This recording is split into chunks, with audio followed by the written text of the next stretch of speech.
is from Nefer. She sure dialed up the charm, huh? Sounds like the payout could be huge, though.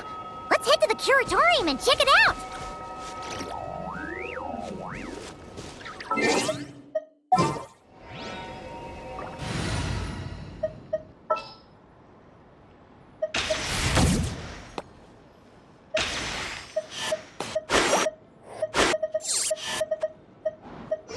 This world is full of unsolved mysteries. Things. If you're interested, I can teach you some arithmetic. First, hold both your hands.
Hello? Anyone here? Ah, you got here even earlier than I expected. That should give us just enough time to go over some details before the opening ceremony. How about a cup of tea first? I'm sure it was a long trip. Now tell me, Traveler in Paimon, have you heard of the Nodcry Trade Expo? Nope. A long time ago, back before Nasha Town even had that name, this place was essentially one giant black market. With no administrative oversight, trade that was prohibited elsewhere was fair game here. So this place began to attract business from all over Teyvat. Over time, more and more people settled here, and what was once a black market became what is now Nasha Town. The spirit of free trade has been a local staple ever since. Hence, the Nodcry Trade Expo was born. So, is it like a business convention? In a sense, it's an annual tradition once the shipping routes open up. The expo offers a chance to trade without restrictions. In other words, it's the biggest legal black market in all of Teyvat.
gotta shut that off.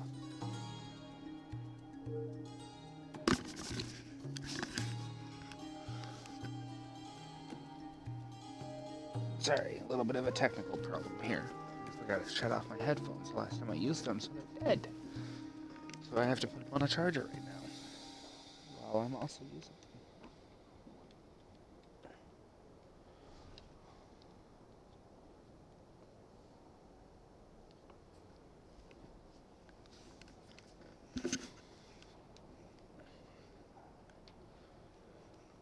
So that's why you asked us to come. Yes. The Voynich Guild is organizing the event, and that comes with a lot of responsibilities.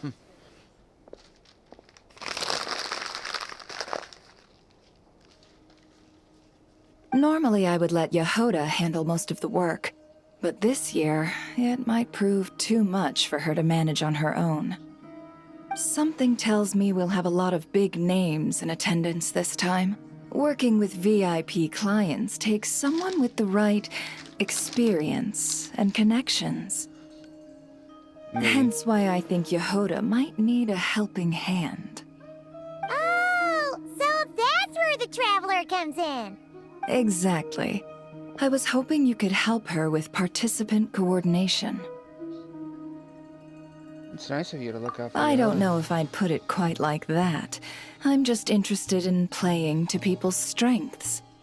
In addition, I think you'll find the compensation to be quite to your satisfaction. So, are you in? Yeah, it should be a piece of cake, but what's the catch? Good instincts. I do have one special request, as the one offering this commission. In principle, the Nodcry Trade Expo is a platform for commerce with no restrictions. That said, the Guild does have one line that is not to be crossed. I'll need you to help make sure all participants are clear on this unspoken rule. As long as everyone complies, the expo should go off without a hitch. So what's the unspoken No rule? violence at the expo. The Guild has pledged to ensure the safety of all sellers and buyers in attendance. Violence? Whoa! That wasn't even on Paimon's radar! Just because it's legal doesn't change the fact that this is still a black market, huh? If that line is crossed, the event will descend into chaos. Of course, mediating such situations might prove complicated. So, if you ever want my judgment on the matter, just come find me. The expo is being held on the shoreline to the southeast of Nasha Town. Yehoda is working on setting up the booths as we speak. She'll be able to provide details on the participants as well. All right. I suppose I'll leave you to it then. Yep, we got this!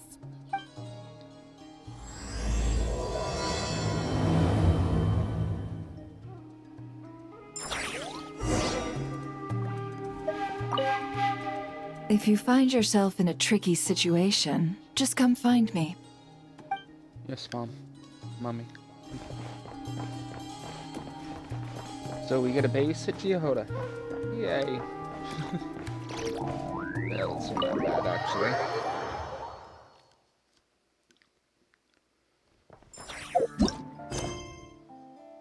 Guess I should probably enable focused experience. Just so I don't have to worry about any problems.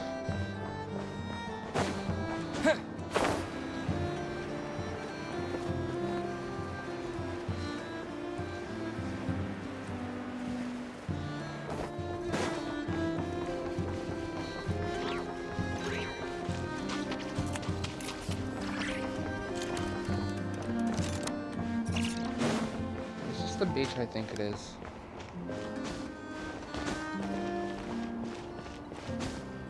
The one that I always have a daily commission to.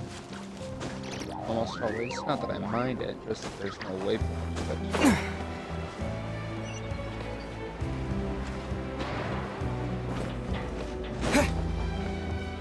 I've almost never been down here to this part of the Nasha town very much.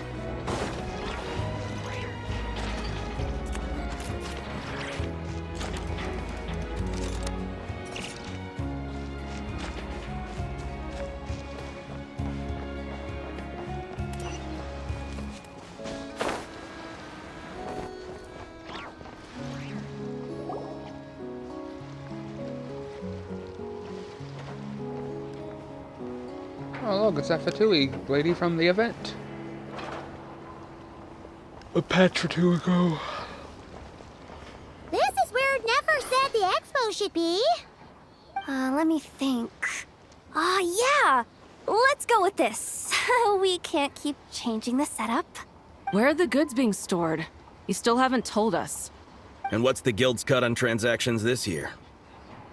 Sorry, one question at a time, please.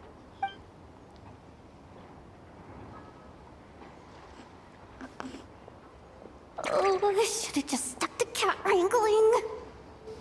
Hey, Yehuda! Traveler! Paimon! Sorry. I've got kind of a line here. Don't worry. We're not here to pile more work on you. Nefer asked us to help you out. Really? Boss Neff, you absolute lifesaver! I'm seriously drowning over here. Oh, you two are doing me a huge favor. Never asked us to handle participant coordination. So, how can we help? Let me think. Oh, right. There are still 3 participants that haven't checked in. At least I think it was 3. Ugh, come on, Yehuda. Get a grip. I'm not forgetting anything. Am I?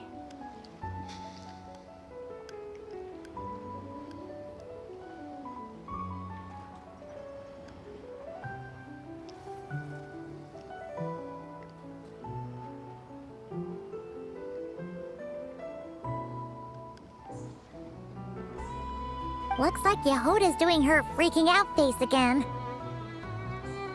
Don't Sorry. panic, we're on your team. There's just so much to keep track of. Let's start with the basics then. What does participant coordination involve? Exactly. It's things like registering all the participants, verifying their goods, showing them to their booths. Oh, and if any disputes break out between them, it's your job to mediate. Got it! We're still waiting on the sellers for these last 3 booths.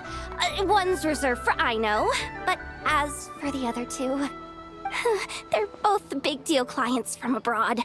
The kind of people we really don't want to offend, so be extra careful around them, okay? Hey, the Traveler's got this. What's the worst that could happen? You don't get it. One of them's the captain of some mercenary fleet sailing the high seas, and the other's a top dog in the criminal underworld. Getting on their bad sides, 100% a no-go. If something goes wrong, let's hope that's a big if, don't engage. Just tell him you work for Boss Neff. Alright. You have a bunch of work still, right? Leave the Merc Captain and Gangster Buzz to us. Oh, lifesavers, the both of you. Not cry hot dogs are on me later, I promise. And whatever else you want. Anyway, I'm guessing the 2 sellers I just mentioned are caught up with lodging or cargo. You should be able to find them at these addresses. I'd get over there pronto if I were you. People like that don't take well to be kept waiting. Oh, and tell Aino to bust a move, would you? The booth I'm saving for her is in a prime location. If she doesn't come claim it, the other participants are gonna start asking questions.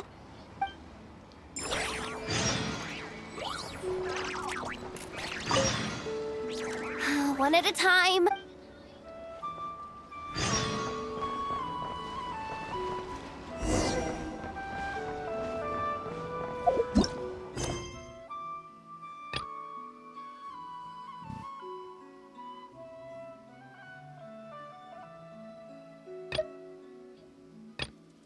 Well, I think I'm gonna go take care of Aino first, since she's in a prime location.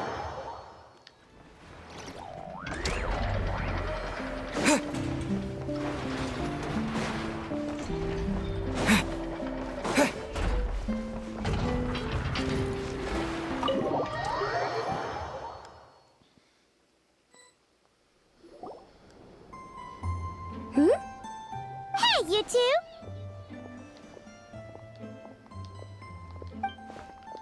Traveler, Paimon, Hello. We're helping out Never with some expo stuff, and we heard the Krumkake craft shop is taking part. Correct. Aino is just doing a final round of debugging on her Thwack and Smack defense bots. Oh, is that her submission for the expo? Yes. Moles and other small creatures often steal from the craft shop, so Aino designed a defense bot based off of them to protect this place. Upon further testing, these bots turned out to be highly effective, so she decided to perform some upgrades and bring them to the expo. Wait, so Aino is actually gonna trade one of her bots? Not exactly. With the exception of a few special orders, Aino rarely sells her finished products. What she's trading at the expo is the blueprint, not the finished product. Oh! So, are you guys ready to head over then? Yehoda asked us to speed things along a bit.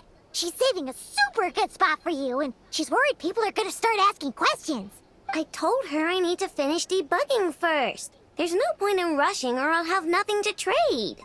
Oh! Paimon's never seen Aino this serious before. The craft shop is experiencing a severe shortage of funds. Aino is hoping the expo will improve our financial situation, so she's being extra thorough. Where'd all the money go? Some kind of expensive research? Negative. It's our dessert funds that are lacking. We have had at least 47 cases where excess dessert purchases have led to a shortage of research funds. As such, I decided to split up our research and dessert budgets. Aino is forbidden from dipping into one to transfer to the other, and not too long ago, she cleaned out the entire dessert budget for this month. Alright, done. I'm surprised it's Black and white defense bots, do me proud. not really that surprising. Looks like we can She has head a pet over sweet now. tooth.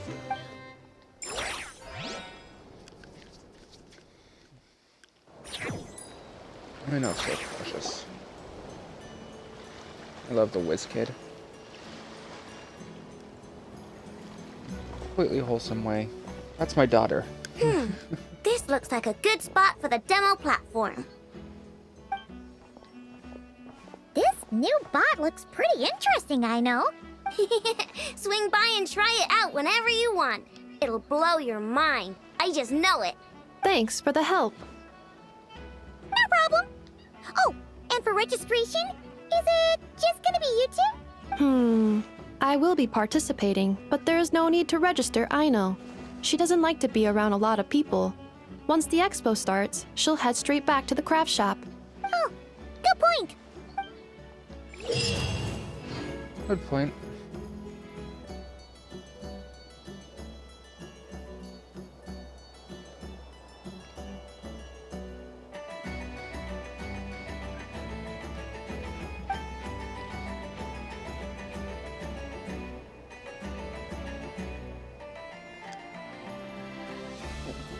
Well, that looks like it'll be fun.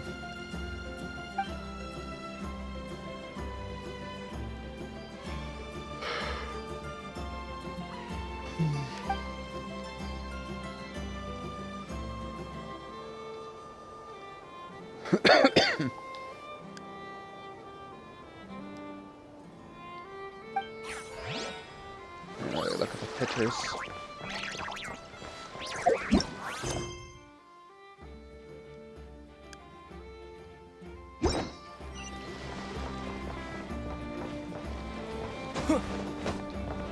If this is a Merc captain, and that's a Lioa boat, I have a good feeling I know exactly who this is. Also, because of what we've seen on the teaser for the event. It's gonna be my girl Beto. Still one of my favorite characters of the game. I'm going swimming. Probably used for Reno, I'll be real with you.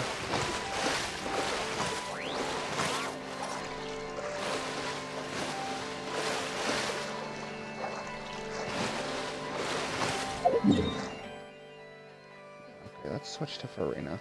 Oh, well, I can just teleport to the place. Wait, is this? The Alcor. Actually, this is the second ship in our fleet. The Alcor's back home patrolling Guyun Stone Forest. She has a whole fleet?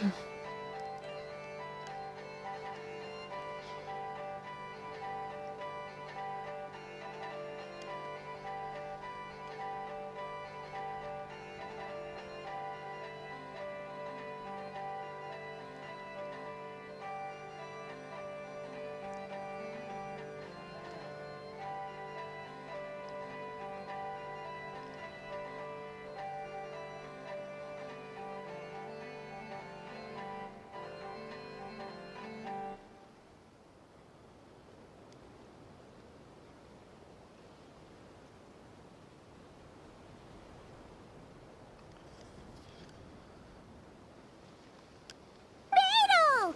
The infamous merc captain who sails the high seas! Yeah. We've met, remember? What's with all the pomp and circumstance?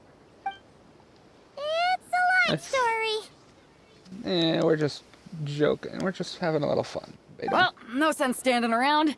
Take a seat, tell me all about it. I'll have my men roll out the welcome mat.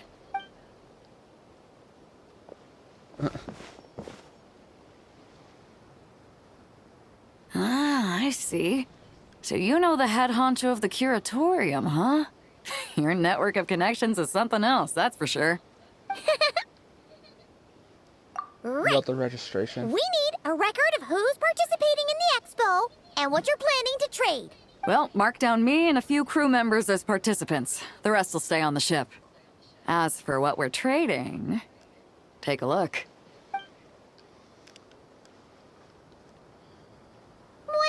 What is it? A Guizhon bow? A while ago, Ningguang revamped the Guizhong Ballista. The beauty you see Ballista, here is yeah. one of her new and improved models. What's Ningguang doing revamping the It has Guizhon insane ballista? firepower and comes complete with remote guidance for accurate striking even at long distances. I just know people are gonna be fighting to get their hands on it. Are you sure you're allowed to sell stuff like this? Don't worry. Compared to the model the Millileth's using, this one might as well be an antique. Never wasn't kidding when she said no restrictions, huh? But who's gonna buy something like I'm this? sure someone will bite. Buyers from all over Teyvat will be in attendance after all.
I didn't expect to see you, Lalon. Yelan? Sorry. I was so busy with the cargo, I forgot to mention that Yelon was aboard. No worries. You here for the expo too, Yelan? No, I'm just here for work. Captain Beto was kind enough to lend me a ride, so no need to register me with the expo. Anyway, it's been a while, traveler. If you get the chance, be sure to pass along my regards to the head of the curatorium. The kind of work? sensitive kind. Sounds like our cue to stop asking questions, doesn't it? Well, 100%. I'll be off then. Once I'm done with this, drinks are on me. Alright, Yelon. About time! I've been itching to see Nod cry from the bottom of a bottle. Alright, that's it for registration. Follow us, and we'll take you to the venue.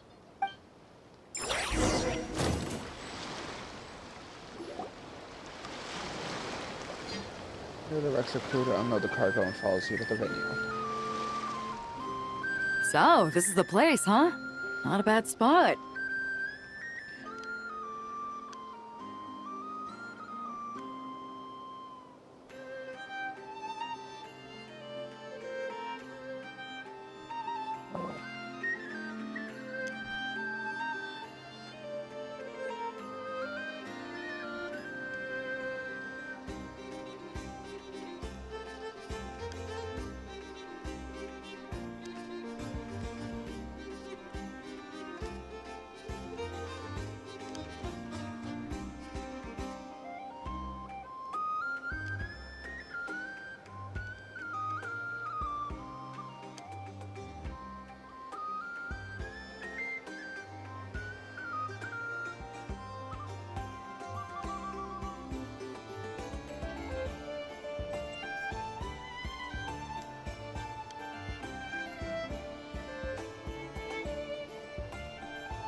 When you've got some time, come help me test the remote guidance on this thing. It's a real thrill. You'll love it.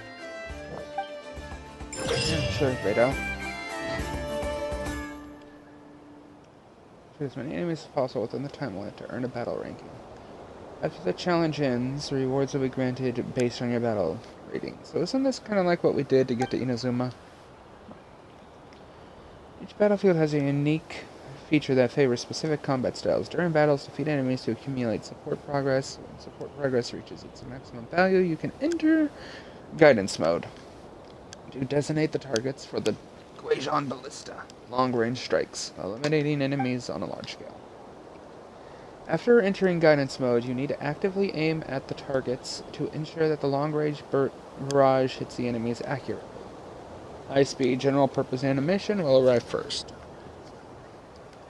For a period of time, explosive ammunition will arrive, increasing the attack range and damage significantly. Additionally, defeating enemies in guidance mode greatly boosts the battle rating of pain. So this is that guidance thing, like what we did with Jean. I think we had another one last patch too.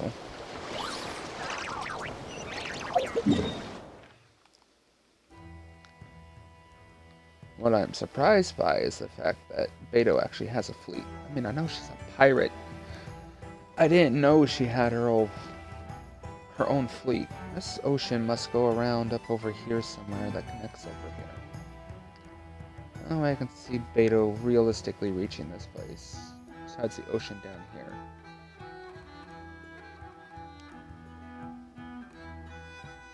But it would probably be faster to go through this area, especially as getting Beto. Although, since the Alcor is always over here, then she probably went this way, somewhere along the ocean, just to get around Natland to get here.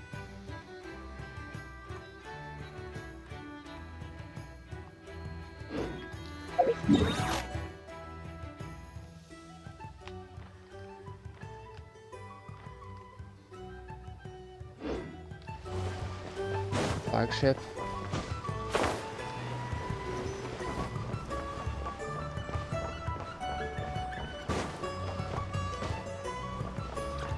Okay. Alright. The Night Winds here. Fashion designer. Maybe Fiori. Her here. One from Natland.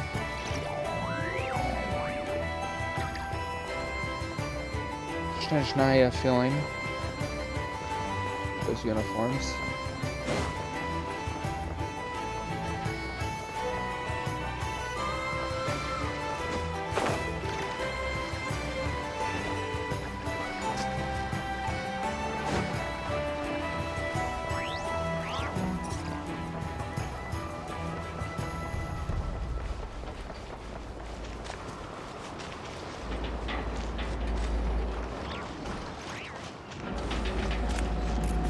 You got a unique outfit for being an NPC.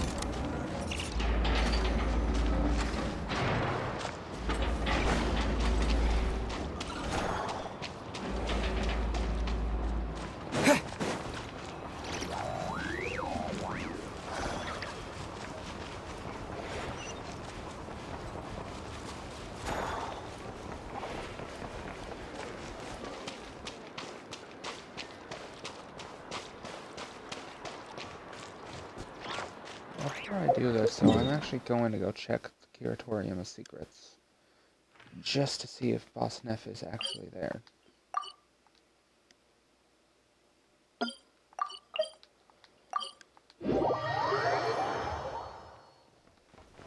I was curious.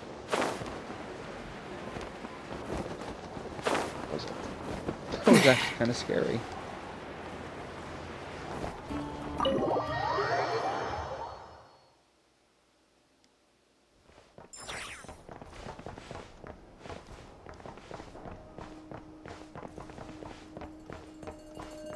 I had a feeling she wasn't actually going to be here.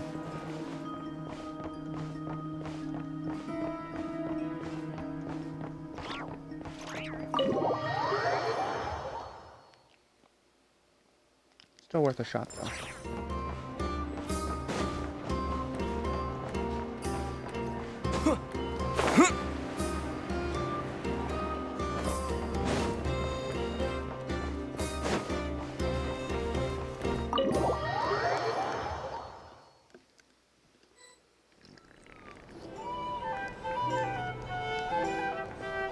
The flagship. Yes, this participant decided to figure out lodging first. Bet you it's that guy. Partner! Oh, it's- Paimon! It's Navia. Hello, Navia. Navia! It's been forever! I want to just give her a big hug. Honestly, I wish we could. I'm guessing You got you're that here for right. the expo? Representing the Spina di Rosula, of course. You're part of the criminal underworld? I mean, I guess. Top dog of the criminal underworld. Yeah, that checks out.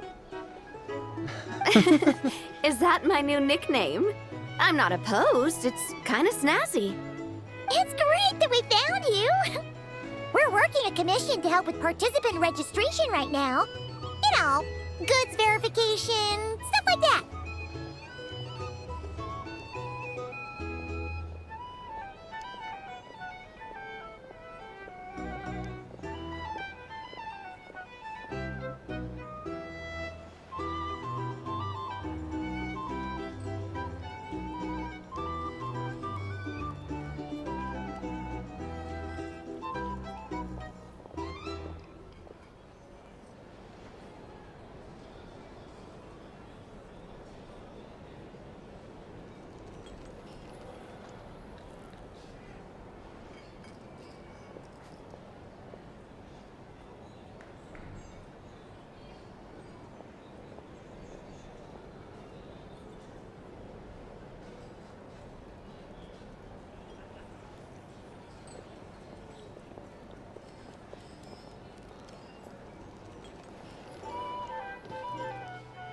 Oh, I see. Well, in that case, take a seat. I ordered a whole bunch of food. Clorand and Chevreuse went to unpack some things, but should be back in a sec. Oh, Why is speak Clorand of the and Chevreuse devil. here? Talking about us? Clorand! Chevreuse! You're here too! Chevreuse. I thought it was Notgrai is a Chevreuse. chaotic and dangerous place. Considering the Spina's importance to Fontaine, the last thing we need is for something to happen to its president. I do find it nice to travel with friends, but come on, look who you're talking to. What's the worst that could happen? With that nonchalant attitude, it's anybody's guess. Fair enough. Guess you can mark down our champion duelist here as my bodyguard. Gang boss and her bodyguard. Got it! Should we mark you down for the expo too, Chevreuse? No need. I'm here on official business. A lot of our recent cases have had ties to Notcry. And that's Paimon's cue to butt out. Oh, one more thing. What's the Spina planning to trade at the expo? Oh, this right here. It's one of the Fontaine Research Institute's newest inventions. It's a kind of relay system that allows the user to unleash Numa and Usia energy in battle. So it's a weapon? Of course. At a market with no legal oversight like this one, weapons are gonna be the first to go. Guess so. Still, bragging about not having to follow the law in front of Chevreuse feels wrong. I don't mind. I've read quite a bit about lawless territories and crime novels before. As a detective, I know that I'll need to put the rules aside for now if I want to get things done here. And on that note, I should get to work. I've got patrol members waiting on me. Well, ready to head over to the venue? Just follow us! All right, let's get this show on the road. We're not I gonna want to eat? get a bit of shopping in as well. Just remember, no violence.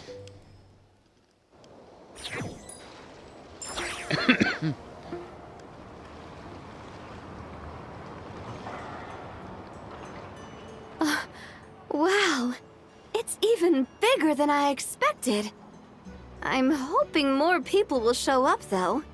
It'll get busier once things kick off. Still, looks like Yehoda needs a lot of help. Well, Clarand and I are all set up for now. Be sure to stop by our booth when you get a chance. The 3 participants that Yehoda mentioned are all set now. Let's go give her an update.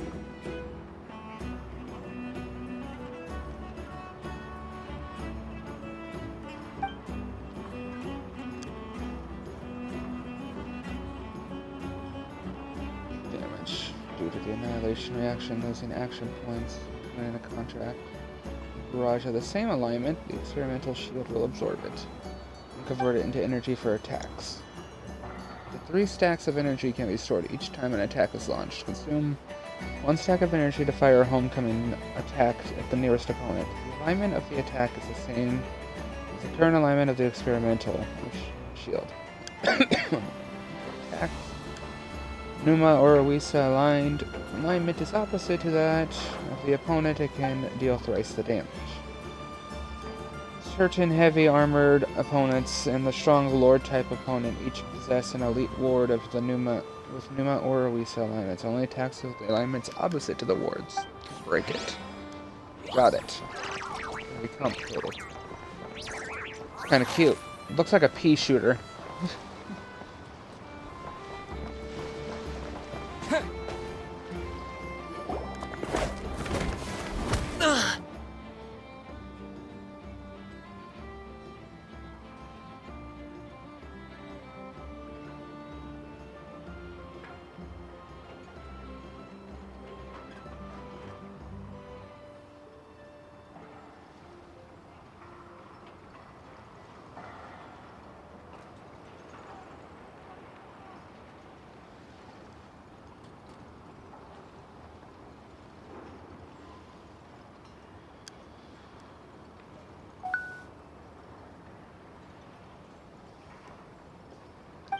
What was that for? Just shut up and move along. This spot is mine now. It's the lady in charge. We were just setting up our booth and he's trying to take it from us. A troublemaker, huh? The expo announcement spells it out clear as day. All forms of violence are strictly prohibited. Read it and weep, Buster. I've been wanting to talk tough like that for ages. Should be enough to scare off a punk like him, no problem. It's not like I wanted to hit anyone. It's just not fair. What's that supposed to mean? We all know the black market stuff is in the highest demand here. So how did these twerps get a spot selling these stupid toys? I did some digging, and guess what? Turns out these brats have connections in the Voynich Guild. Obviously, someone pulled a few strings to get them here. But me, I miss one stupid deadline, and that's when the rules start to matter? Give me a break. Hey, we earned our place fair and square. As if. So, you're slinging out the easy targets, huh? That might work for you on the outside, but not here. And not under my watch. These kids earned the right to be here, same as everyone else. Don't believe me? Take it up with the guild. We'll see who comes out on top.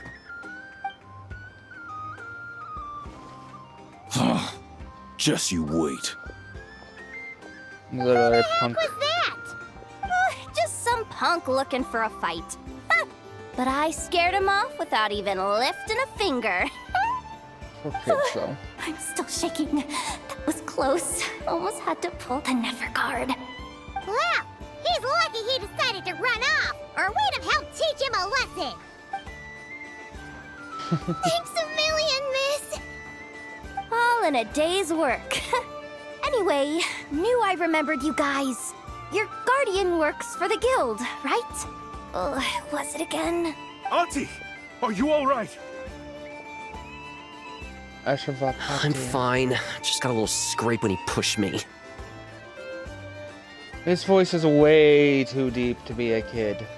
I got caught up with something. I should have been here. I'm sorry. All right. Ashvapati, the one man in the guild who wouldn't know profit if it hit him in the face. You get a spot in the most lucrative market in the world, and you're letting the kids use it to sell toys. And no one else would even entertain that idea. Well, the purpose of the expo is free trade, right? There's no rule that participants have to sell weapons. No, but most people know what's gonna make real dough. Unlike a certain someone. Ati, Neb, Rhea, head back to the booth. If anything else comes up, you call for me, okay? Okay, got it. The technology used to make these toys, perhaps it could be used to make weapons. Yeah. You two know your stuff. Wait, what? Then why not make them look the part? They'll sell tons better that way.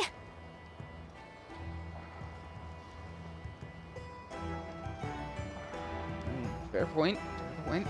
If you were to leave your kids a gift, would you choose a toy or a weapon? Well... In any case, I'm not looking to make it big. I applied for the expo because the kids thought it would be fun.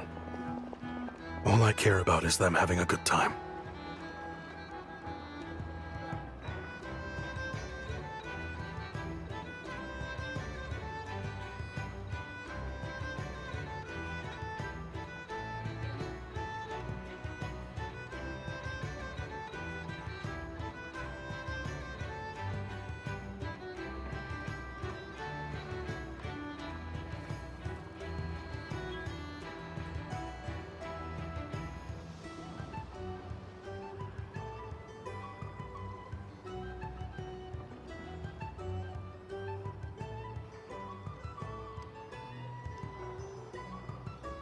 Fair enough.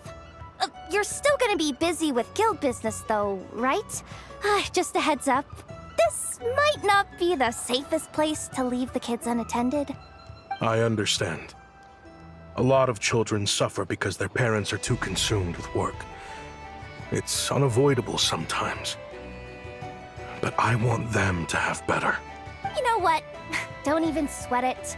I'll look out for them. What the heck are you doing, Yehoda? Really? That would be amazing. What do you say to Miss Yehoda, you three? Thank you, Miss Yehoda. My pleasure. Just have them come find me if anything comes up. Got it. I should get going then. Should have us look after Wow. them. Way to Dang. step up, Yehoda. I'm just looking out for some kids. How hard could it be? Then again, I bet I'll be swamped with disputes to settle once this thing gets rolling for real. Relax, we'll help you out. Oh, also, we registered the last 3 participants. So, the expo can start now, right? It's not gonna start that quickly. I'm just looking out for some kids. How hard could it be? Then again, I bet I'll be swamped with disputes to settle once this thing gets rolling for real. Wow, already? In that case, let me go get things ready for the grand opening. Talk to you later. I'll watch over the kids, don't worry. She really does have a lot on her shoulders. Yeah, we should help as much as we can. Attention, everyone! Participant registration Of course, Story's is now here. complete. On behalf of the Right, Voynich Guild, Livin'? I am pleased to announce that the Nod Cry Trade Expo is open for business. Ribbon? What are you doing here? I didn't expect to see him.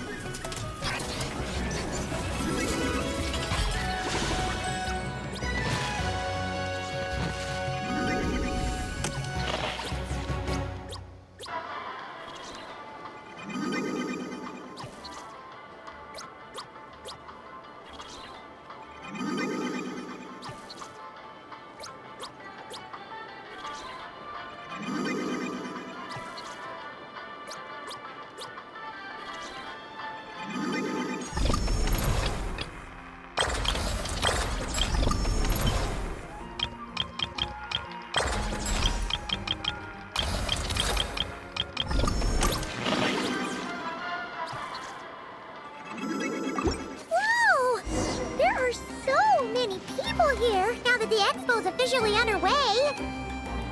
Should we take a look around? Or maybe check in on our friends first? Oops, out the robot. Have you been to the Clink Clink Krumkake Craft Shop's booth yet? They're selling blueprints for a machine. With everything Uncle's taught me, I bet I could build one of those thwack and smack defense bots. We should buy a blueprint.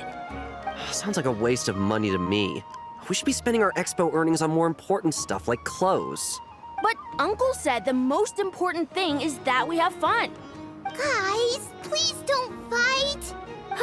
I hate to break it to you, but I'm afraid no one really comes to this expo looking to buy toys. If you make any more here, it won't be nearly enough to buy yourselves a blueprint. I doubt it'll even cover your new clothes. Oh, hi, Yehoda. Hi, Traveler. I came here to make sure you kids stay safe, so listen carefully. If you want to look around the expo, that's fine, but you need to be extremely careful when talking to any strangers. Okay? A lot of crazy people show up to this expo, both sellers and buyers. You don't know what they might be capable of. So if anything happens, don't try to deal with it yourselves. Call for me right away. You got that? Yehoda's really serious about looking out for these kids. Well, it's kinda my job. I'm supposed to be the one in charge. Oh, just take a look around. This booth is the only one being run by a bunch of kids. If there's anyone out there aiming to cause trouble, you can bet they'll start with the weakest target. It's true, unfortunately.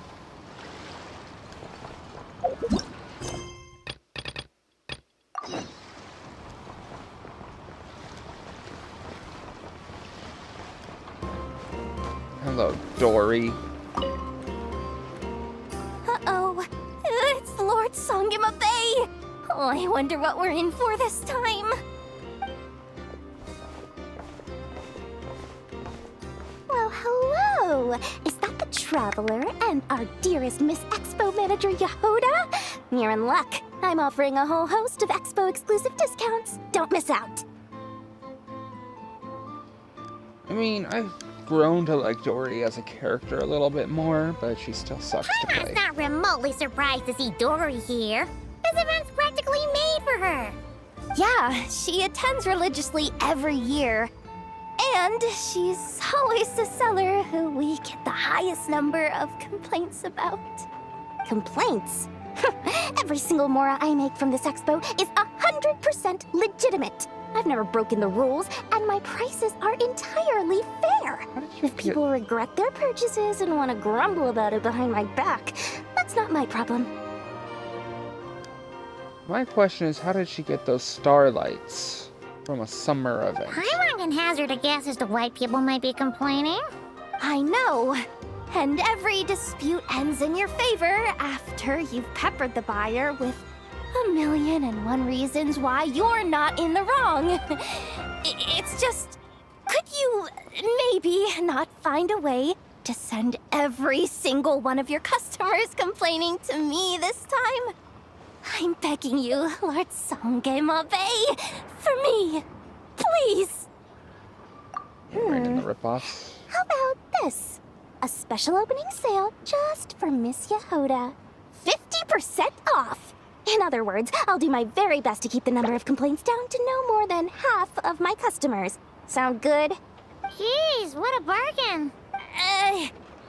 Works for me, I guess. We all know you scam people. Dory.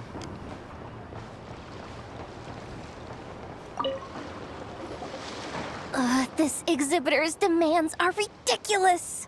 What's wrong? This exhibitor is apparently selling some rare Natlanese artifacts. And he's making some extremely unrealistic demands about how he wants them stored. I know the contract says that we're responsible for storage, but I'm sorry. It's unreasonable to expect us to meet these requirements. Unreasonable?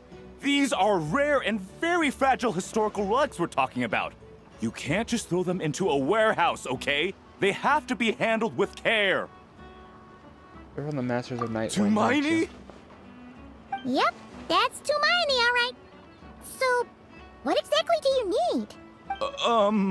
Well, I suppose I can use the assigned warehouse if I really have to. Just don't tell Granny Eatsley about this, please. Nice negotiating with you. Whatever Tumaini means, it seems like it carries even more weight than name-dropping Boss Neff. It means hope, Yehoda.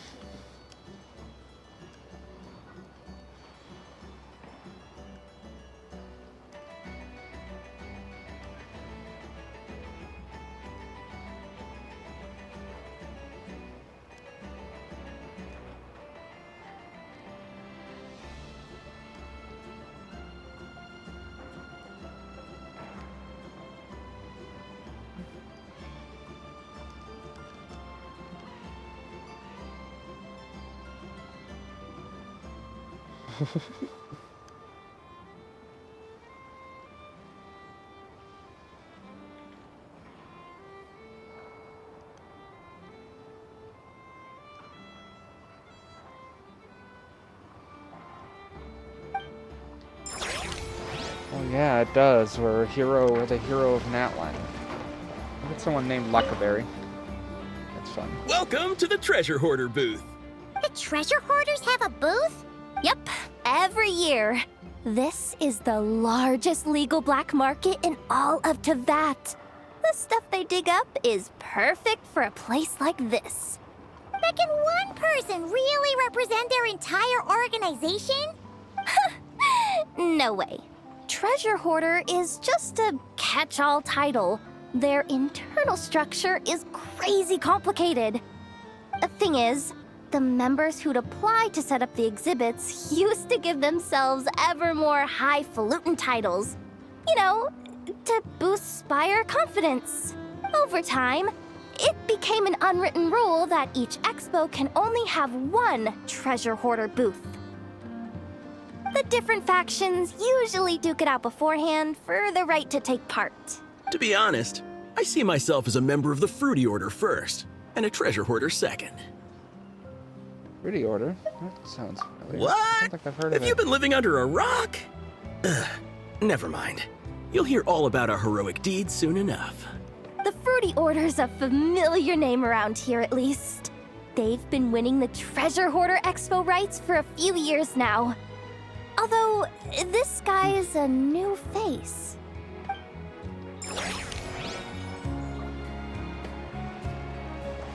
What is the Fruity Order? I'm curious now. Oh, Wislava. Lawa.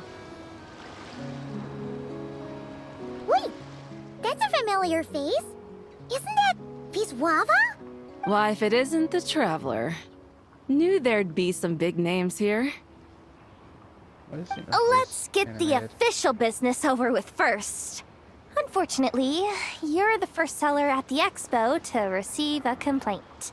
We've received word that the muskets you're selling are a few shots away from turning into scrap. Well, yeah. It's written here plain as day. Muskets for sale. Condition extremely poor. The internal grooves have been worn away and the ammo might be damp. Best practice is to pray that it doesn't explode before each use. Oh, wait, so you weren't speaking in code to cover your tracks? Code? Yeah, sometimes people bring stuff that needs to be kept on the down low, so they dress it up as junk beforehand. Happens on the black market all the time. You're overthinking things here. This stuff really is junk. We were just gonna scrap them, but my superiors thought we might as well try and make some more off of them. And who knows? If the prayers are answered and the gun ends up firing a few times, the buyer hasn't totally wasted their money, have they? Guess not. I mean, a weapon on the brink of ruin that's still capable of considerable firepower. Doesn't that just scream black market to you? Yeah. But who would buy something like this? A lot of people, probably, Paimon. Maybe collectors who don't care if it works, and desperados who don't care if it explodes. Fair enough. Kinda mean. Not gonna lie, that's kinda mean. Hello, Lieben.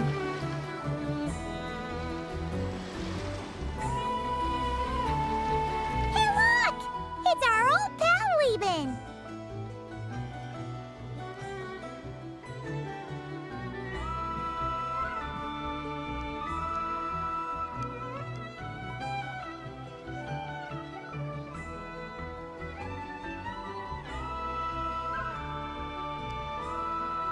Oh, it's you two! Been a while, hasn't it? But it has. Wait, you know this guy too? Okay, I'm slowly starting to get why Boss Neff asked you to help me out.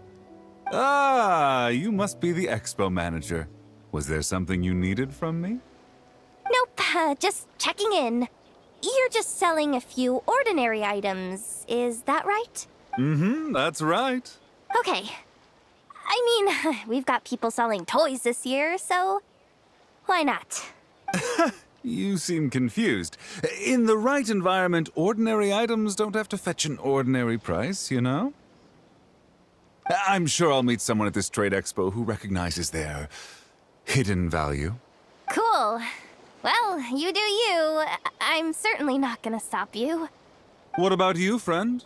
Care to do some business? Not in the Well, Box of to be Marbles honest, business anymore? I spent most of the ones in my inventory to purchase this batch of goods. The ones you see here are just for decoration. But I'm confident that I can make a killing here, so I'll be sure to make another batch of Box of Marvels should the opportunity arise later. I like how he has like a hilly turtle backpack. You know, he's mostly wearing Inazuma related stuff. Well, thanks, Lieben. Sir, we don't forbid exhibitors from offering drink samples, but I need to make sure you understand what you're getting into. Any samples you offer are at your own risk. If anything goes wrong, like if a customer has a bad reaction to one of your products, the expo can't take any responsibility. Rest assured, ma'am, what you see here is 100% pure Mondstadt vintage. Straight from the Dawn Winery's cellars, actually.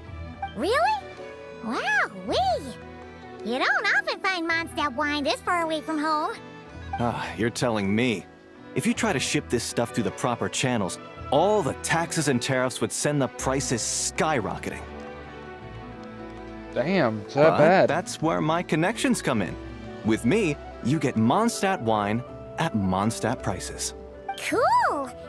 What kind of connections? Hey! You can't go around asking people questions like that!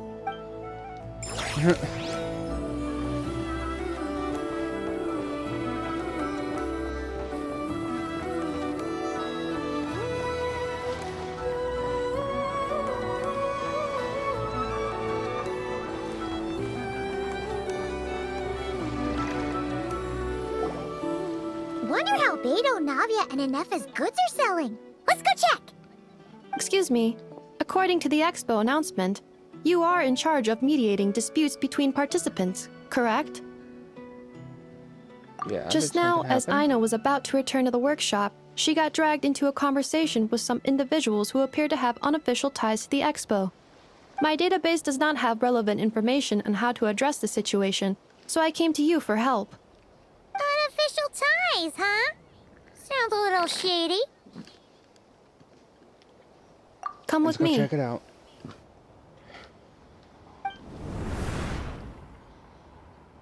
A device that uses Numa and Ducia energies in battle. With that kind of tech, a bandit group could rob a caravan without even showing their faces. Why am I encountering Chevroussi Yalan? And what Does about seem like this a good thing? encounter. Remote guidance? Precision bombing at long distance? If a group of thugs got their hands on it, their enemies might as well surrender on the spot. The Fontaine Research Institute made the right call going through the Spina di Rosula rather than selling it themselves. The same is true for the Ministry of Civil Affairs, I'm sure. A merc captain who spends most of her time at sea is far less conspicuous. Huh? What about this girl? She seems to be trading in military-grade weapons as well. The Clink Clank Krumkake craft shop does take on a lot of orders for dangerous creations. But I think in this case... I'm overthinking it. I think so. Elon? Chevron? What are you doing here? Traveler? Paimon? How did you find this place? Although this location is indeed rather secluded, Aino has equipped me with a special sensor module. With it, I was able to detect that you had pulled her aside for questioning. The rumors are true then. She's quite the little engineer. Can you tell me what this is about already? Apologies, but it's a matter of utmost importance, so I had to be sure. After our conversation, however, I can confirm that Aino is not involved in this case. Traveler, could you help us clear up this misunderstanding? Nefa, why don't you get Aino out of here? Understood. There's no danger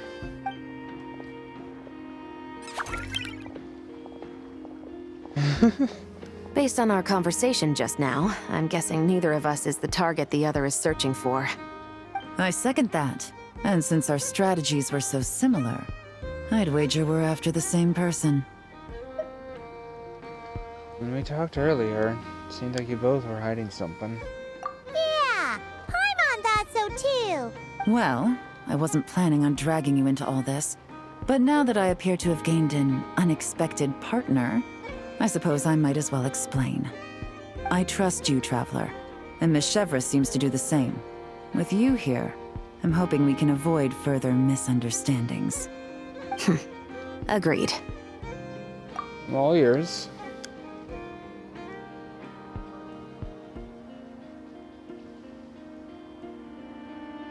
Miss Chevros and I seem to be here in Nodcry to reel in the same fish. That's right. And the product we brought to trade is the bait. Of course, if I worked in the booth, it might tip people off, so that's where Navia comes in. I assume it's the same situation with Captain Beto? So, does that mean your target is gonna be at the expo? Yes. There's a good chance it's one of the buyers. But, what about Nefer's golden rule? Yeah, we're gonna need to take you to the curatorium. What? No. I've done some digging into the head of the curatorium and where she stands. We can't let her know what we're doing. Well... I wouldn't be surprised if she got the Traveler involved because she anticipated this from the start. If the Traveler has someone to answer to, then we should go. Fine.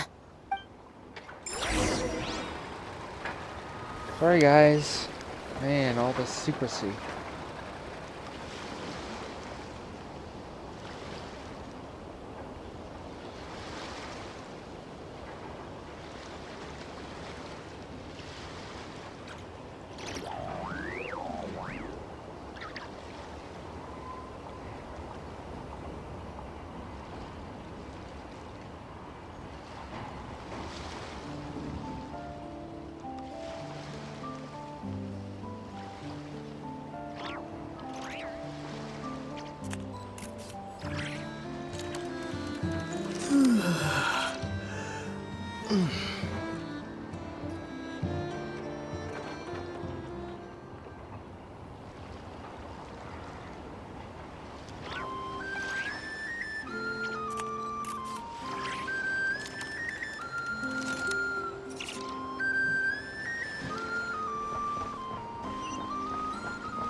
Man, all this intel and secret trading, I can't help but feel a sense of danger with it.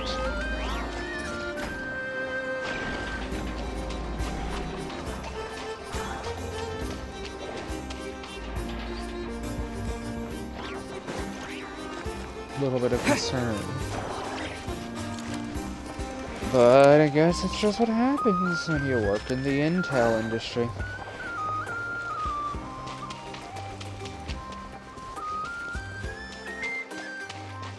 Working with the secret police, essentially.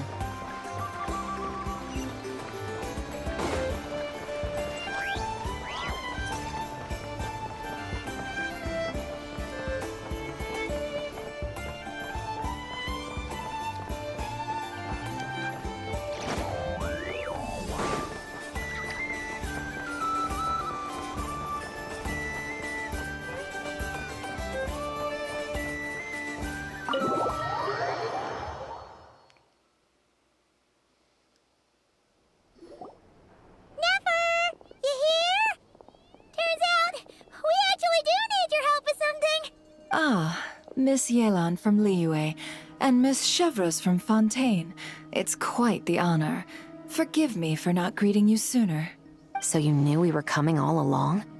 Anticipating your arrival is one thing. Getting you to come talk to me is another. And that's why you put the Traveler in charge of participant coordination. You knew we trusted him enough to tell him the truth about our plans. And you also knew that, out of respect for your arrangement, the first thing he would do is bring us here. How else could I have gotten us all to the negotiating table? So I was set up?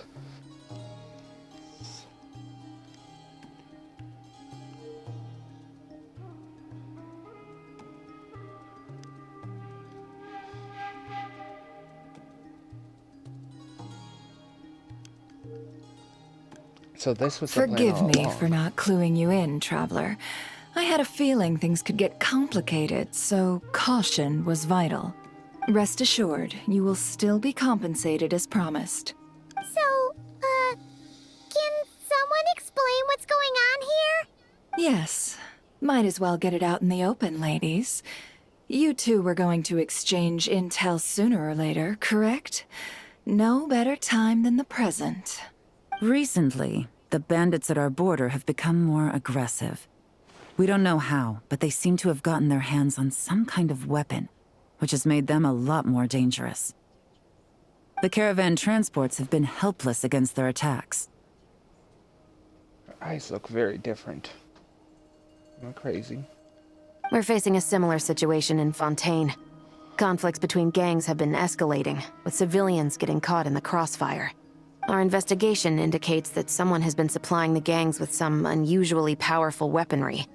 Even with the Spina's help, we've been struggling to curb the fighting. In which case, I think we can confirm that we're facing arms dealers operating on an international scale. Probably the Fatui, I'm gonna be honest. Yes, and their cover has been ironclad. There hasn't been so much as a trace leading back to them, until their most recent operation. Let me guess. Someone leaked where the weapons are coming from. And it pointed right to the Nodcry Trade Expo. Exactly. I see. Well, weapons tend to be a hot commodity in a market with no restrictions. Say that the person you're searching for is in attendance. Does that mean you're prepared to ruin the expo to nab them? I won't lie to you. Catching this person is my top priority. How about this? In the spirit of being a good host, you give us a bit of leeway to do what's necessary. And in return, we won't do anything to undermine the expo. All deals made at the expo are protected, including those that would be illegal elsewhere. It's the entire purpose of an event like this. The Voynich Guild gets a cut from both the seller and the buyer, so we have a duty to uphold that principle. I can't just let a customer get scooped up by the authorities while everyone watches. You said this was a negotiation, but you don't seem prepared to compromise. Let's think about this. Maybe there's another way? Only deals made through the expo are protected, correct? Oh?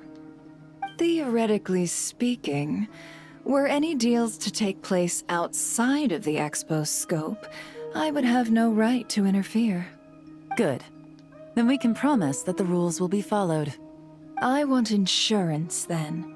To hold you to your word, the Traveler must be part of all operations related to the investigation. Why are we the insurance?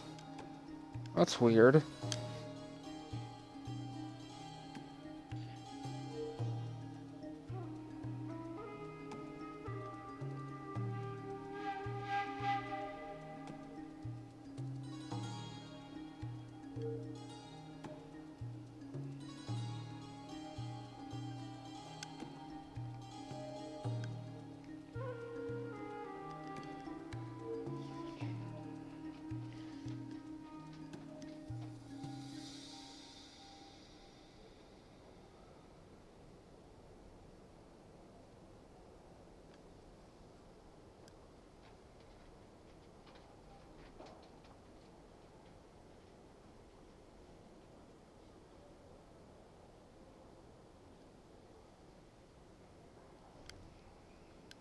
We have a deal. Then you have my thanks in advance. Looks like negotiations are a success! It's the best outcome I could have asked for. I appreciate the help, Traveler. Don't mention it. I don't want there to be conflict In between you that guys case, do me one more favor, would you? When this is all over, I want to hear the real story behind everything that goes down. No problem. Question mark? When this is all over, I want to hear the real story behind everything that goes down. Looks like we'll be working together quite closely. The pleasure is all mine, of course. This whole negotiation really feels like something out of a light novel. Okay.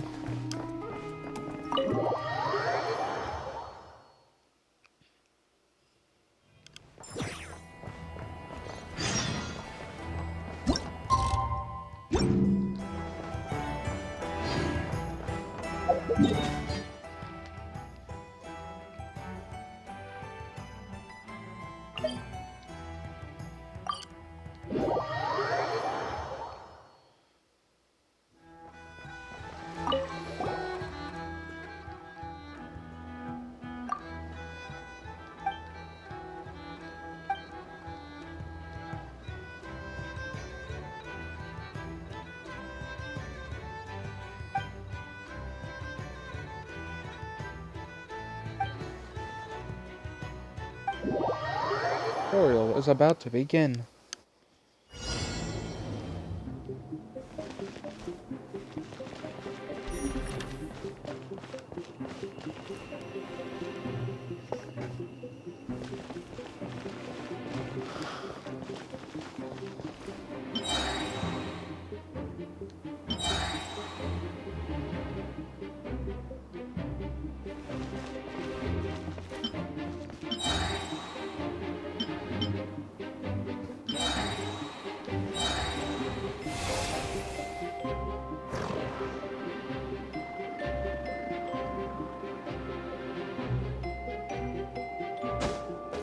Okay, so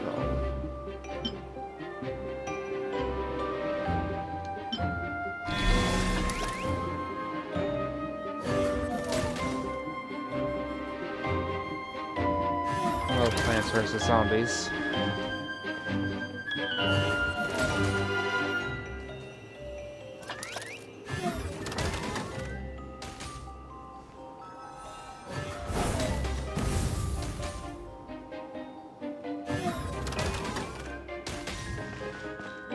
Right.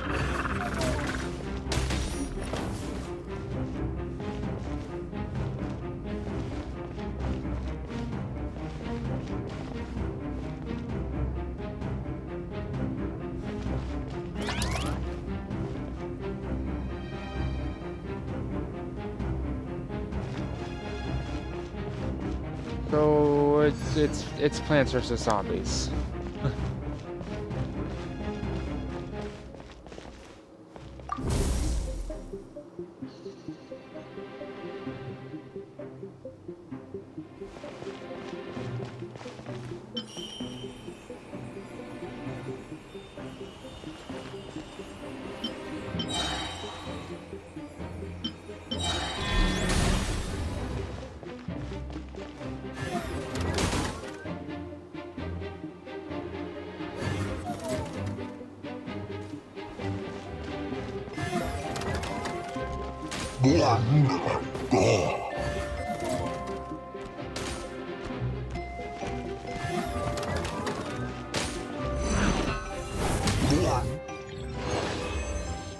Okay.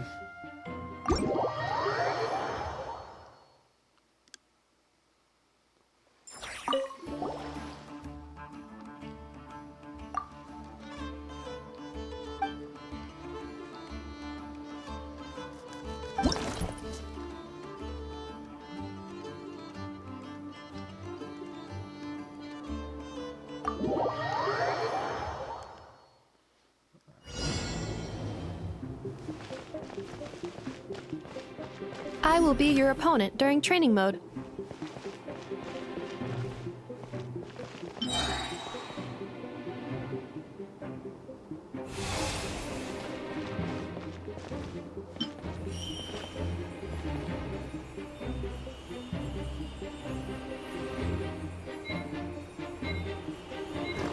Two separate mechanical combinations, like placing a cake atop a steak. I'd almost never hear this analogy.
New attacking units have taken the field.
Calculating efficiency of commands.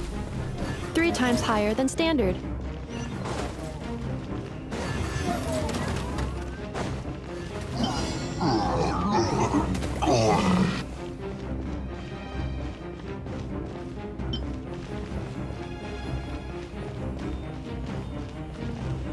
This will be my final attack. Ha, ha, ha.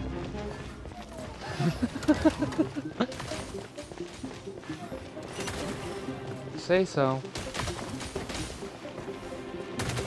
Yeah, right.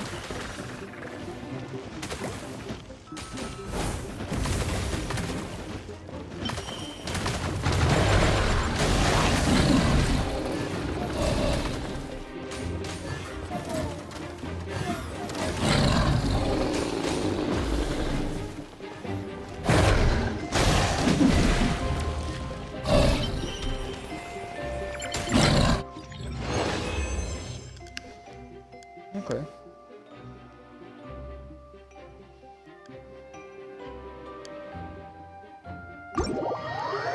So it's Plants vs. Zombies on a small scale.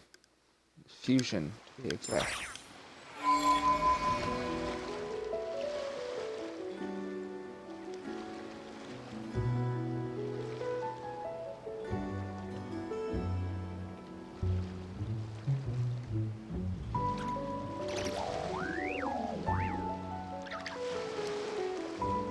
I shall be right back.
Got the Alcor too.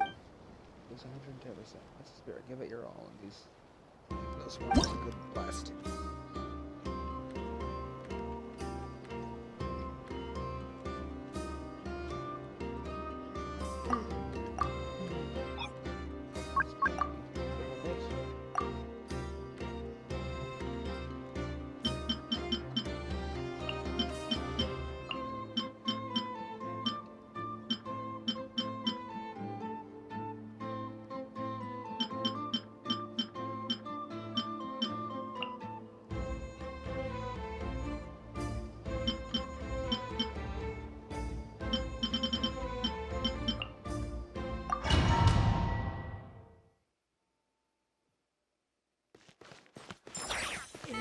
Locked and loaded, waiting on your signal. Pull it! Come say hi! As you like!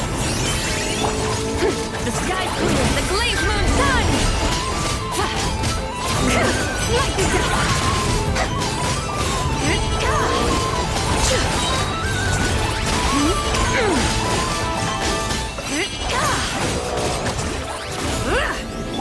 Surge. A new moon rises. Don't, Louie! Without further ado. Careful! Fire support ready! Select the target!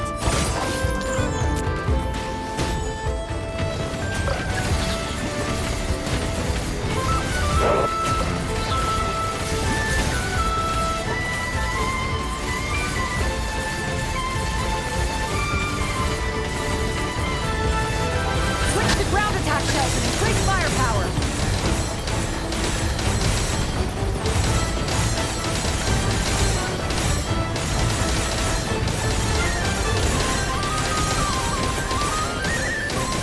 Nice! Good shooting! Advance! Come on! Everyone, on me! Go, Ruby! Die like a gemstone! Like the dust!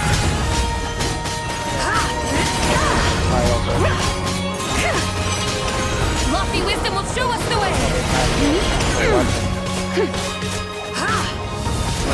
Fiore weapon. That's all I got. Flame, a moonlit night for all. Good charge! Careful! Hold out till fire support arrives. Shield them! Light the dust! Fire support ready! Select the target!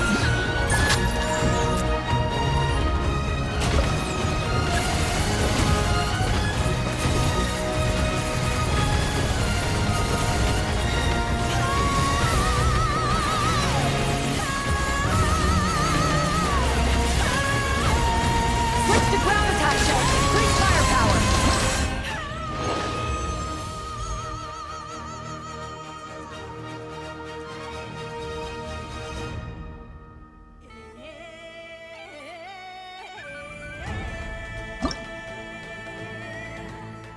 Oh man, I got all the rewards though. Yes. Alright. Well, that was fun. It's also really cool to do that with Beto. Love my pirate captain. Oh, hello, I know. If you want to drum up some business, all you gotta do is holler, and everyone on the first floor will be able to see you. Also, you have to come this way to get to the second floor, which pretty much guarantees that everyone attending the expo will notice you guys at some point. Not bad, huh? Thanks to the spot I saved you, you guys will be drowning in business before you know it. Your point being? Cross-referencing Yehoda's current facial expression against database. Confirmed. Analysis suggests that Yehoda hopes we will return the favor. You bet I do. At least Robo-Girl gets it. Okay, how do we do that? Generating proposal. Complete. Yehoda, the next time you visit the workshop, I will reserve the seat closest to the hallway for you. Huh? This seat provides priority access to any dessert items delivered from the kitchen. It is also free from window glare and sits at optimal proximity to the teapot. By reserving this premium spot for you, I can guarantee you a most enjoyable dessert sampling experience. Is this your idea of a fair trade? Are you kidding me? That spot's usually reserved for me. I'd never let you take it if I didn't have my dessert budget to consider. What's going on? Yehuda looks upset. All right, I'll level with you. Since I saved you such a great spot for your booth and all, could you possibly lend me some technical support? Please? Technical support? This year's expo is way bigger than ever before, which means there's definitely gonna be more shenanigans going down too. I know, surely you have some kind of contraption that can, like, scare everyone at the expo into compliance or something. As the manager, I need something I can fall back on in case the you-know-what hits the fan. Let me think. If things escalated that far, shouldn't you just report it to Nefer instead of trying to deal with it yourself? Well, yes, technically speaking. But if, for example, it was somehow kind of my fault to begin with, I'd probably be better off solving it myself on the DL. Remember those 3 kids? Well, that punk who was harassing them wasn't just some random nobody.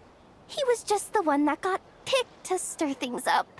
There's a whole bunch of people here who aren't happy with the booth situation.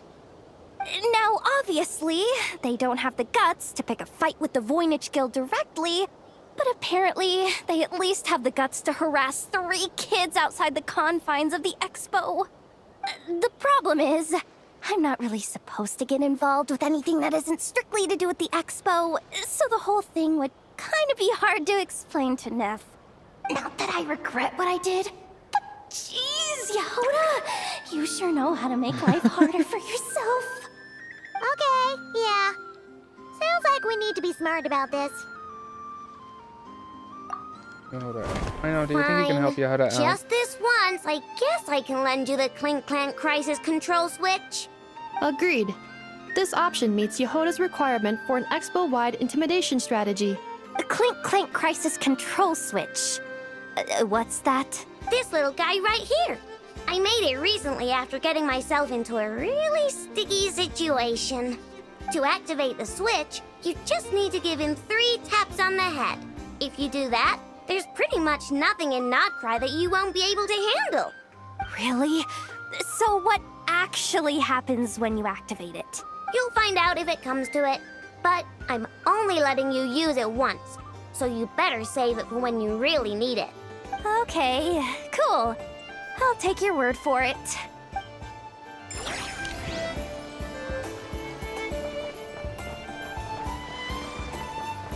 Actually, I do want to talk to...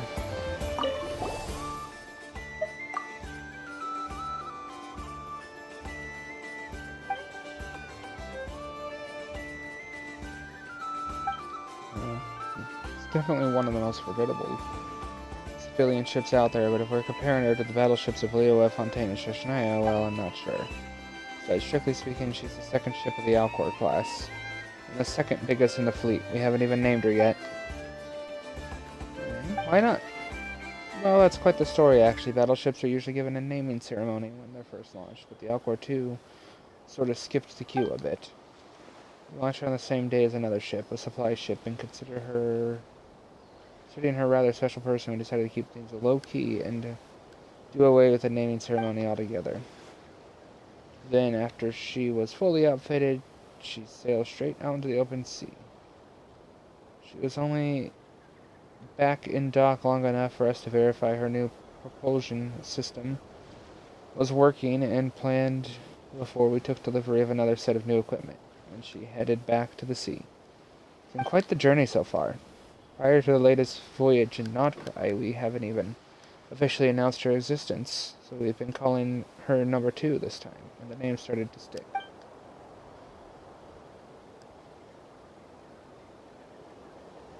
Paimon feels kind of sad for her just being called number 2. It sounds like a code name from a spy story. You should give her a catchy name.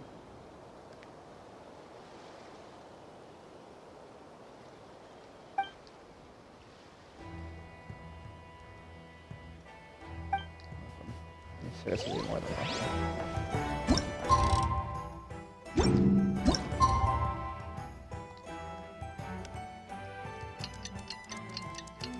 No, I didn't do the other thing, but that's fine.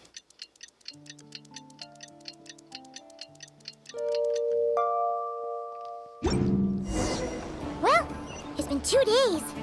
Wonder how the investigation's going. Let's go check in with Yelan and Shepras.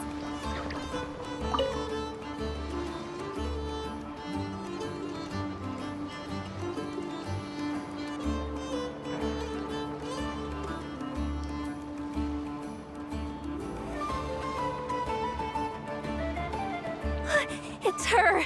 The boss of the Spina di Rosula! Huh? Uh-oh, things are about to kick off. What are you worried about, Yehuda? Shh! Don't you see him over there? Parasol Lady's the head honcho of the Fontanian underworld. Rumor is, she pulled the crumbling organization back together and avenged her father with her own hands. Oh, we don't want to get on her bad side. An eye patch over there is a merc captain from Liyue. She has a fleet of her own that sails the seas. Most people know to steer clear. I was worried this expo might not be big enough for the two of them, if you catch my drift. So I kept their booths far apart. Looks like they wound up meeting in the end, though. You don't think they're butting heads already, do you? What am I gonna do? Let me handle this. Hey guys! What's up? Oh, hey there, partner in Paimon. Partner? Yep, Can't go partner. far in my line of work without hearing about the president of the Spina di Rosula or the champion duelist of the court of Fontaine. Thought I'd make some friends since the opportunity's presenting itself. Plus, now that the travelers arrived, I wonder if these ladies might just agree to coming aboard for a drink. What's the traveler got to do with that? Yehuda, it's a long story. But I know both of them. All three of them, actually. You're pretty too well. kind, Miss Beto. So, the thing is, over there is a friend of ours. She's managing the expo, and seeing as you're all big shots where you come from, she was worried you might, butt heads. Is that so? Well, I think you can put her at ease. Yeah, and if there's anything we can do to help, just say the word.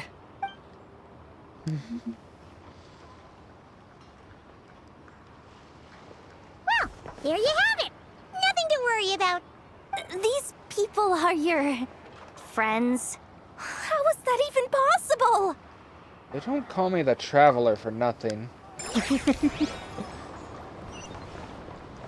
Captain Beto's the one that helped us get to Inazuma. And if it wasn't for her, we would have never made it to Nodcry in the future. Wow! Can this launch blaster thing really shoot stuff from that far away? It does launch and blast things, but it's actually called a ballista. And yes, it can. But how does it stay on target? It uses a remote guidance system. But I'll let you in on a little secret. The upgraded version doesn't even need that. Can I give it a try? Oh, not a chance, kid. Can't have you hurting yourself. Believe me, this thing is even more powerful than it looks. Ask me again once you're older. Hey, Beto! What you up to? Oh, it's you two! I was just introducing our product to these discerning young customers. Paimon thought you were here for some, you know, fishing. Wait, are these three? What? No, of course not. The kids were just curious, that's all. I'm sorry. Are these three preventing you from doing business? Let me get them out of your hair. Come on. Time to go.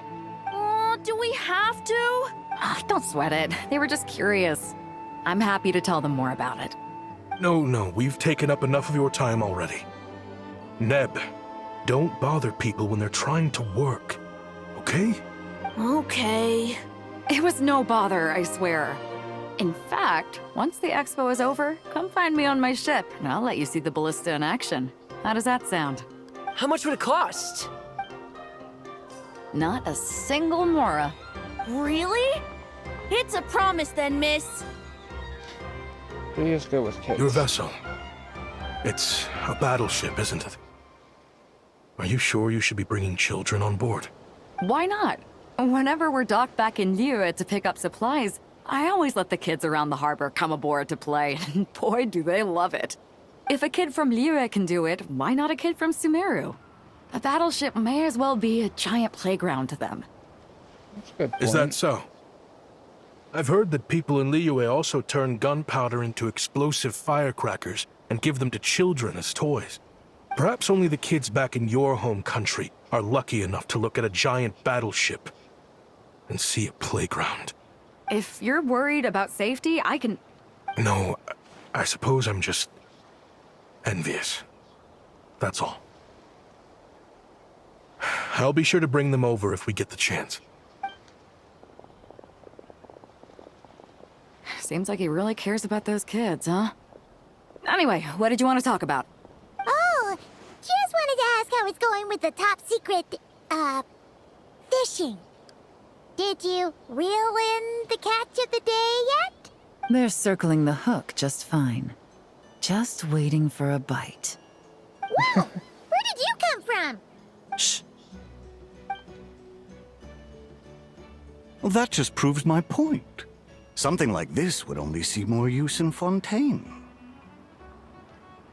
Ah, except you never find something like this for sale there. Better jump on the chance now before it's too late.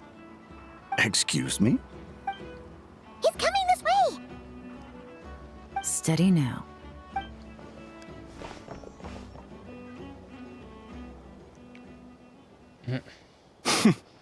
That's mighty expensive. Well, no one's forcing you to buy it. If you're not interested, you're free to move along. What? Come on, there's no rule saying we can't haggle. The Voynich Guild gets a cut of whatever I sell. Obviously, that's factored into the price. Don't like it? Take it up with them. Listen, I can tell this is something special. If you're willing to go a bit lower, I'm prepared to cut a huge deal. I know it's something special, so I plan on getting paid what it's worth.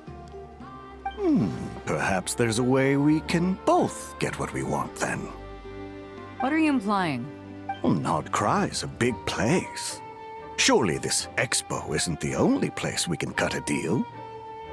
Oh? What would you say to working this out someplace else? Somewhere the guild can't get a cut? That means no guild protection either. What will I do if you run off without paying? Considering the giant sword you've got handy, if anyone's getting robbed, it'd be me, don't you think? Point is, we're both going out on a limb here. But the reward's worth the risk. Fine. Name a place. As a registered participant, though, I'm too close to the guild. If we don't want them catching on, I'll need to send a proxy. Smart thinking. Let's meet here, then.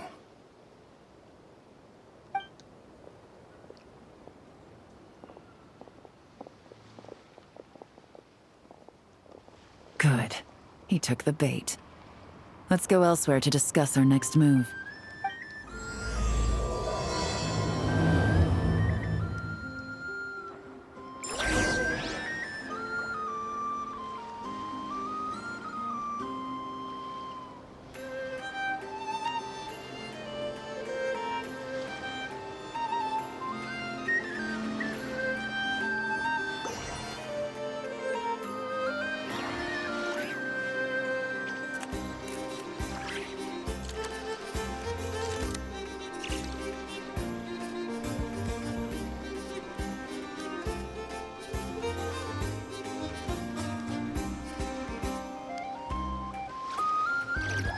Alright. Onto the ship, that makes sense.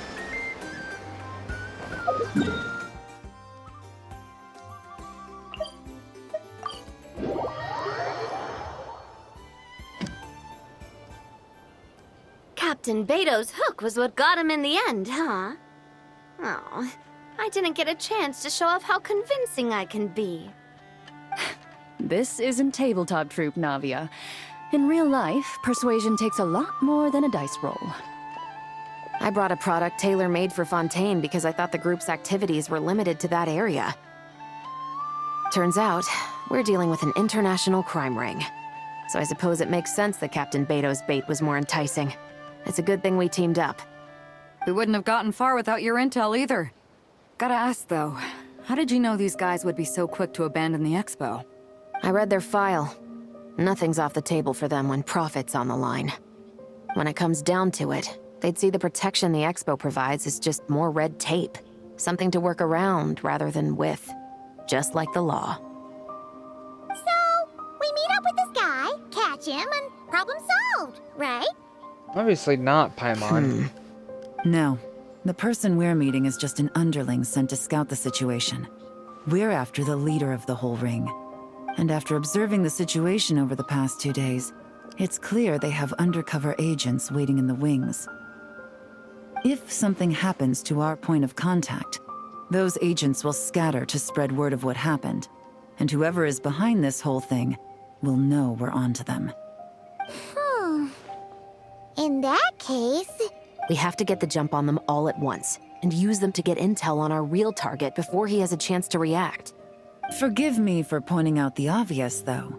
We have nowhere near enough personnel for that. If even one of the agents escapes, it's over.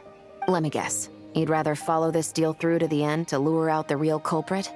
Nice idea, in theory. The problem is, in my experience, that person would never show their face for something like this. I can work around that. But only as long as the deal goes ahead. So, you're planning to trail the person picking up the goods. I suppose that could lead us to the big fish, but that would mean we have to actually hand over the weapon. Aren't you worried about putting something that dangerous in the hands of criminals? We can control how dangerous it is. But if we followed your plan, could we really guarantee that not a single agent would get away? You're telling me you really have a way to mitigate the threat of that weapon? You're telling me that you really have the wherewithal to carry out a large-scale search and seizure operation in Nodcry? Are they having a fight? They're both experts in this sort of thing. A lot of back and forth is to be expected. Don't worry. I think they're getting along great. A successful collaboration requires trust. And a willingness to make concessions. So how about this? I'll meet up with the underling as planned and stall him as long as possible. While I'm keeping him busy, you round up the rest of the agents. Sound like a plan? Yes, I appreciate the trust. And I promise you, not a single one will get away. See? Like 2 peas in a pod. Yeah, I see it. Also, why aren't we wearing our new outfit? God damn it, Hoyoverse. Traveler, you should come with me to meet the buyer. After all, we promised Nefer you would be involved in all our operations. The Traveler is kind of a famous face around these parts, though. Then, you can serve as backup. Remain hidden, and on the off chance he tries anything, it'll be 2 against 1. Sounds good to me. Ha! Let's do this Stand a thing! chance, both of us. You're fine.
Barco, Esu Barco, and all that.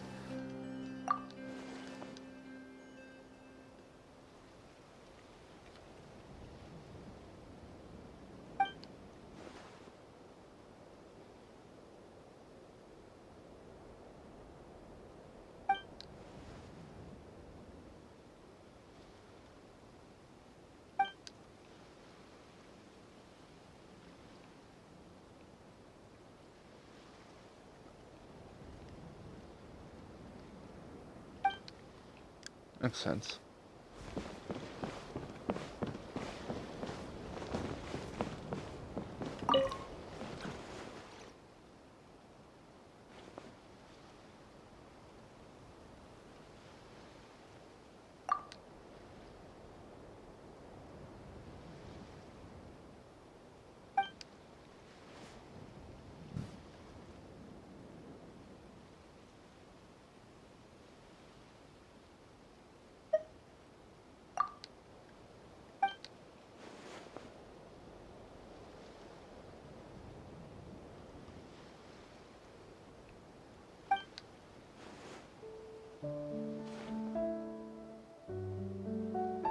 That's true, that is pretty rough, and also true to actual pirates.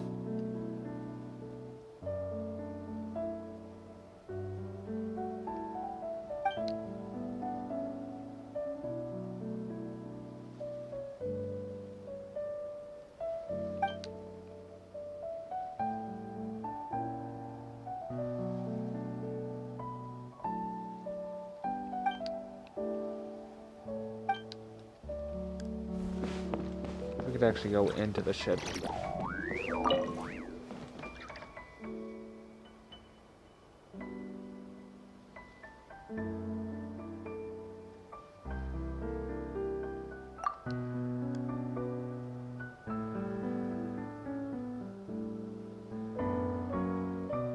Always working the oars. Must be very physically demanding.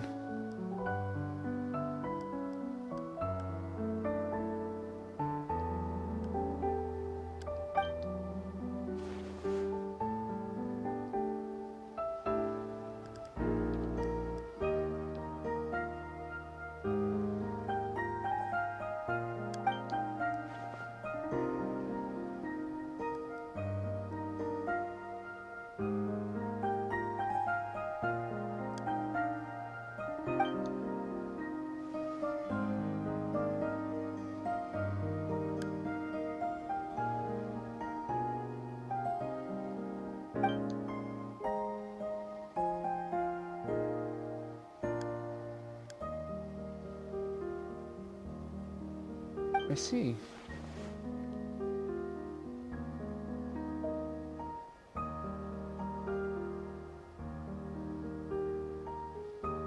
Like a flail.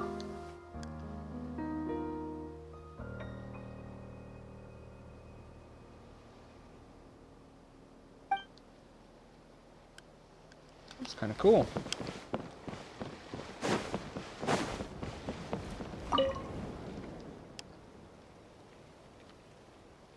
And look out.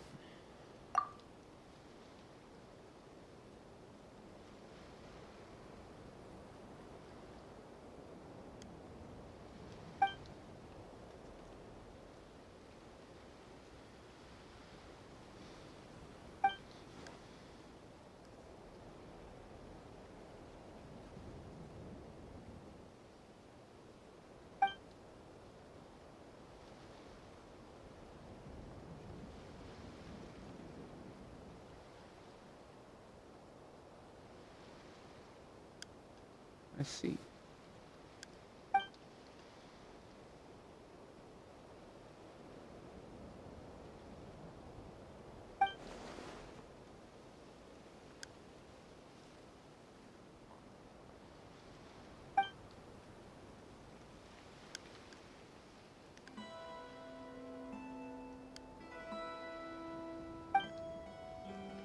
Yeah, that makes sense. To be fair though, it does look like they don't have that many crew members aboard, so they would have to be careful.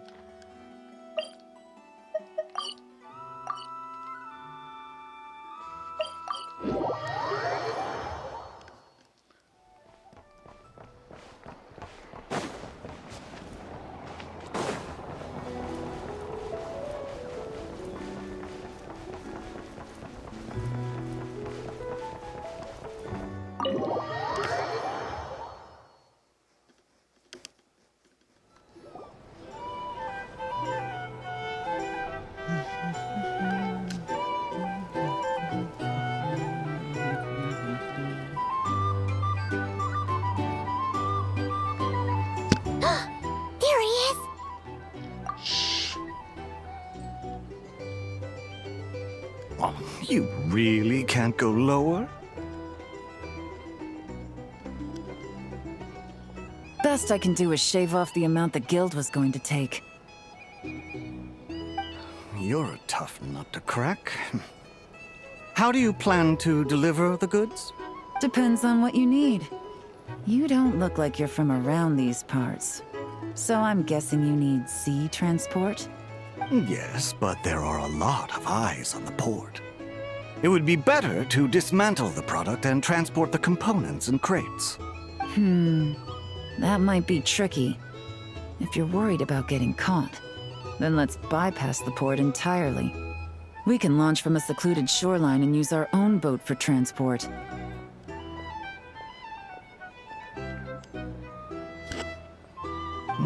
Sorry. But I'd still prefer to have it dismantled and stored in regular crates. Ah, I'm guessing the port of arrival is where you resell the goods? You want it hidden in unassuming cargo crates, because you operate right out in the open. Most of the weapons have come in through Yilong Wharf or Lumiduce Harbor, so that seems to check out. What are you trying to say? Nothing. Just connecting some dots. I think we're done here.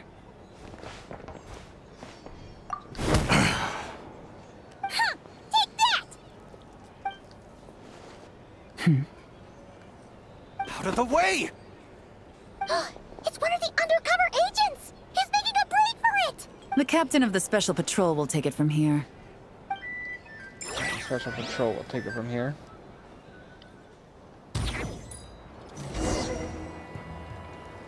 One just popped up. Looks like the one on the surface has been subdued. There are children around. I have to avoid bloodshed.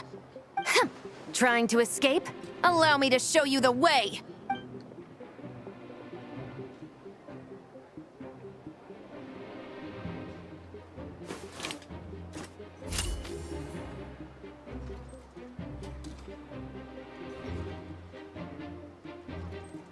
Any like right here.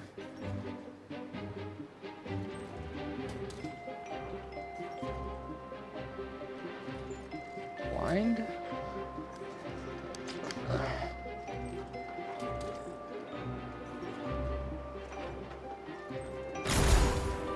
Nope, not this way.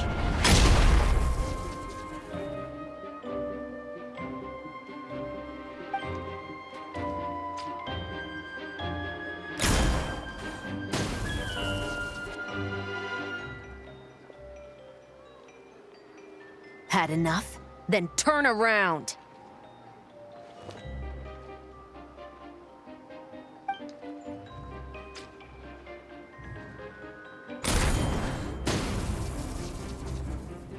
Out of steam yet? 'Cause I can do this all day!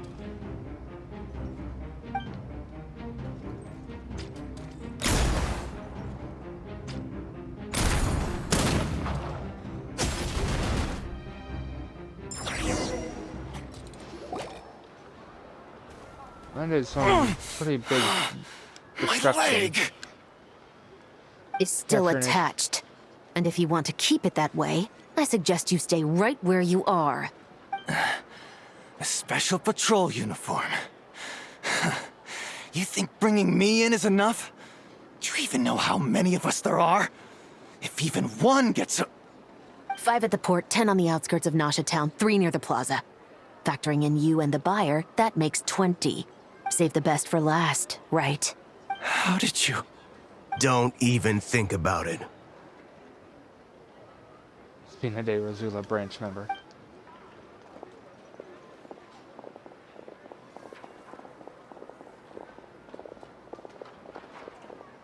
Well, the whole Spina. Well done, everyone. We appreciate the assist. The boss sends her thanks.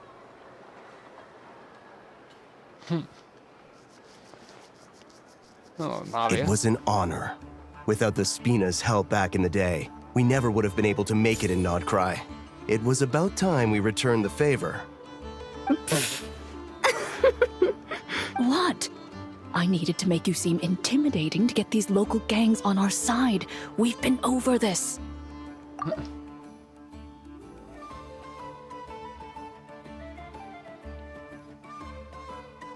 Yeah, I know. But hearing you call me boss will never not be hilarious. Ugh.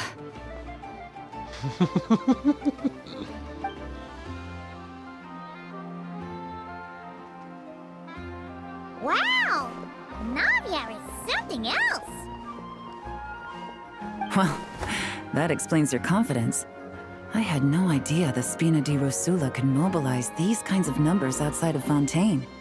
This Navia has quite a few tricks up her sleeve. No trade expo rules were broken either. Even if Nefer saw it all unfold herself, we still wouldn't need to explain a thing.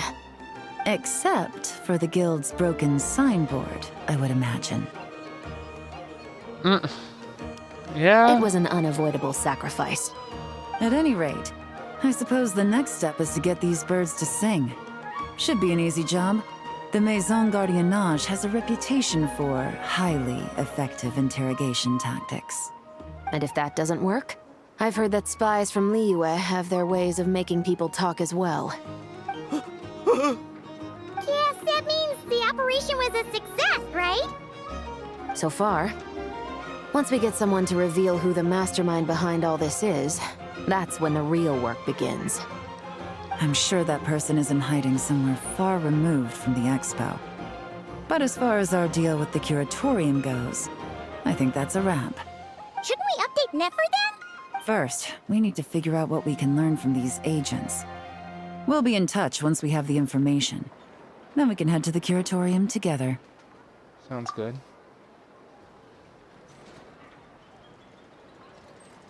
Well, that went a lot smoother than expected. Not a single one got away. The real story You're behind thinking everything. about Nefer's final request, huh?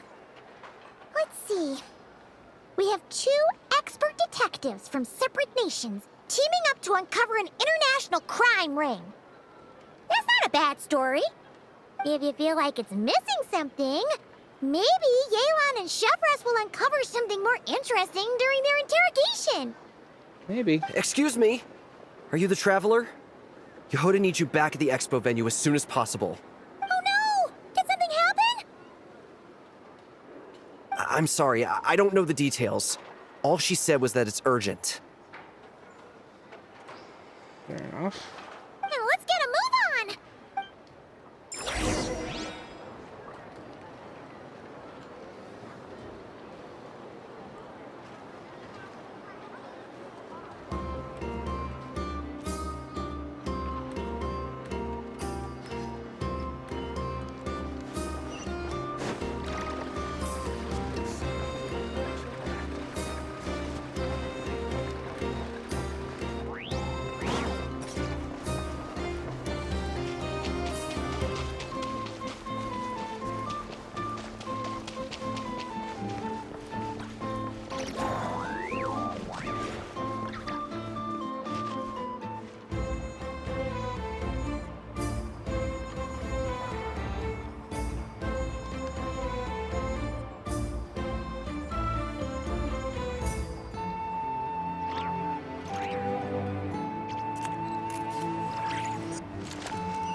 I throw the guild under the bus, or I get on the bad side of a terrifying merc captain. Oh, could this get any worse?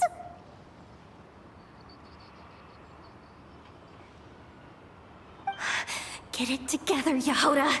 Focus on the hot dog you're gonna treat yourself to after today is over. One thing at a time, all right? All right. You've got this. Let's try not to get too worked up, all right? Don't worry, we'll get to the bottom of this. I swear. What happened? You're here. Please, you've got to help me, Traveler.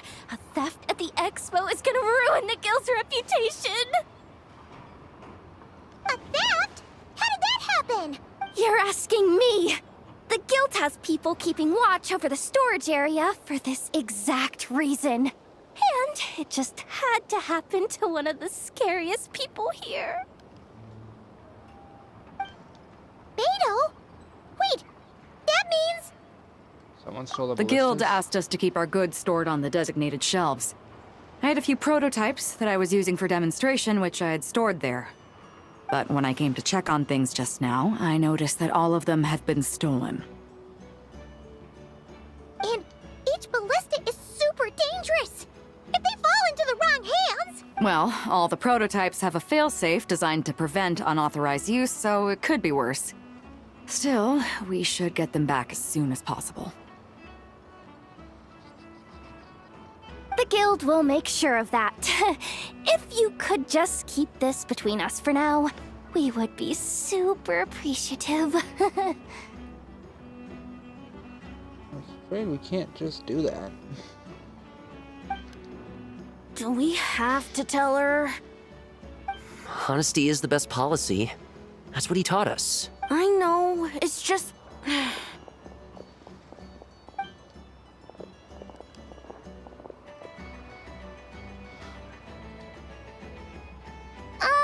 Miss Yehuda... What are you three doing here? There's something you want to tell me, isn't there? Well, Neb's been obsessed with the ballistas ever since we got here. That's why Uncle Ashvapati told us to come see your booth. It seemed like he was interested in them too, because he even told us what parameters to ask about. Ever since this morning, we haven't been able to reach him. We wanted to ask Miss Yehuda for help, but then we heard about the ballistas being stolen. And? I don't think Uncle Ashvapati would do something like that, but... Ashvapati works for the guild. He has access to the storage warehouse, so he could get inside without the guards getting suspicious. Wait, so now it's an inside job? Oh, jeez! The guild is never gonna recover from this! He made those toys the kids were selling, right? They don't look like much on the outside, but I bet they're hiding some serious tech. They are. If he's a tech guy, those failsafes I mentioned might not have our backs after all.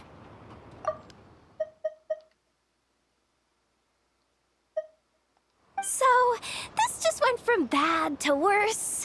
Uh-oh. Question is, was he acting alone or is he Could connected to the be. crime ring? I mean, let's put it this way. There aren't a whole lot of people that could manage to stay off Yelan's radar. Why don't you take these kids to the curatorium and see what you can learn? I've got things covered here. Got it! Hold up. We can't hold these kids responsible, though. Right? No, of course not, but... how do I explain this? You want to look out for these kids, don't you? I promised I would. Besides, they're innocent in all this. Good, because I'm looking out for them too. That's why I want to find their uncle as soon as possible. No matter what he did or didn't do, it's worse for them if he's missing. I guess we're on the same page then. Take these kids to the curatorium. I'll update Yelan and tell her to meet you there. Will do! Got it. Got it, boss. Got it, Captain. Aye, aye, Captain.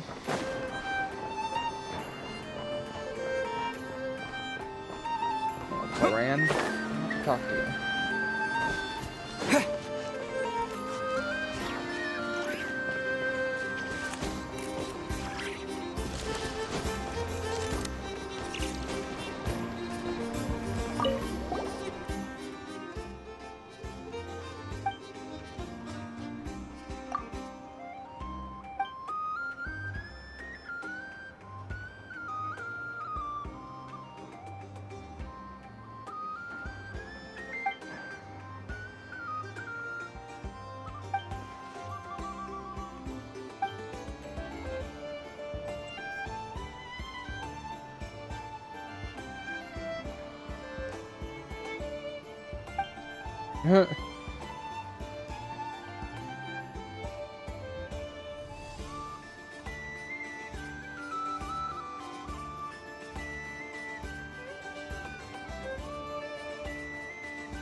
got back to Fontaine, I headed to my favorite coffee shop and studied the basics of how to be a barista. I guess you could say I have a little experience under my belt now.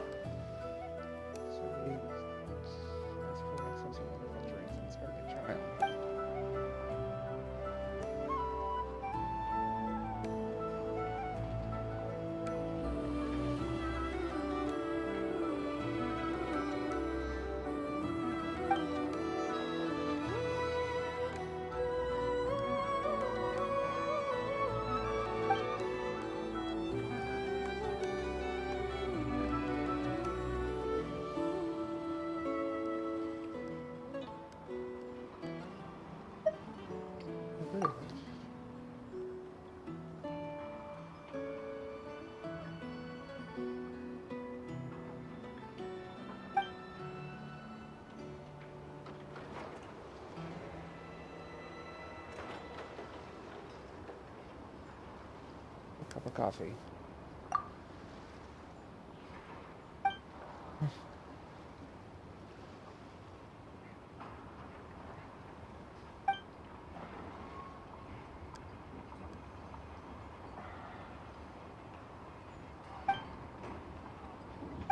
The same. I totally gets where you're coming from. Not everyone's like us. Running around, learning how to do a million different things. It'd be a good pastime, though, for you if you wanted to build up some skills, Coran. You're not always fighting.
Well, this complicates things.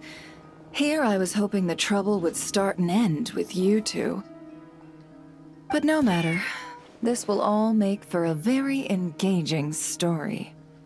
I wouldn't be so flippant. This time, it's one of yours causing trouble. I'm starting to wonder if all those agents we captured were just a distraction, so the real culprit could make their move. It's all still up in the air right now.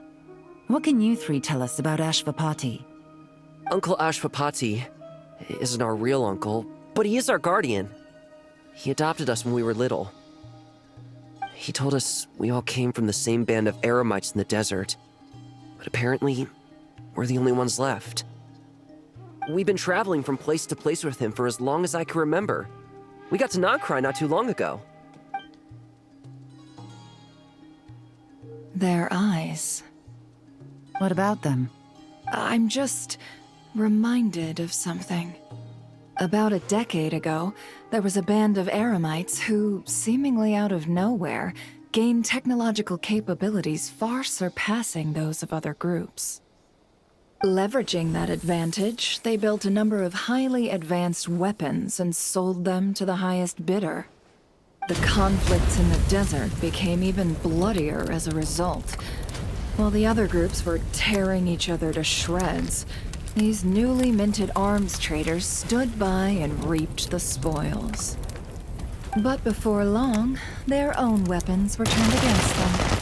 And as the flames of conflict engulfed the desert, the group met their end. None of the weapons survived, and so in the wake of that destruction, the status quo of the desert was restored.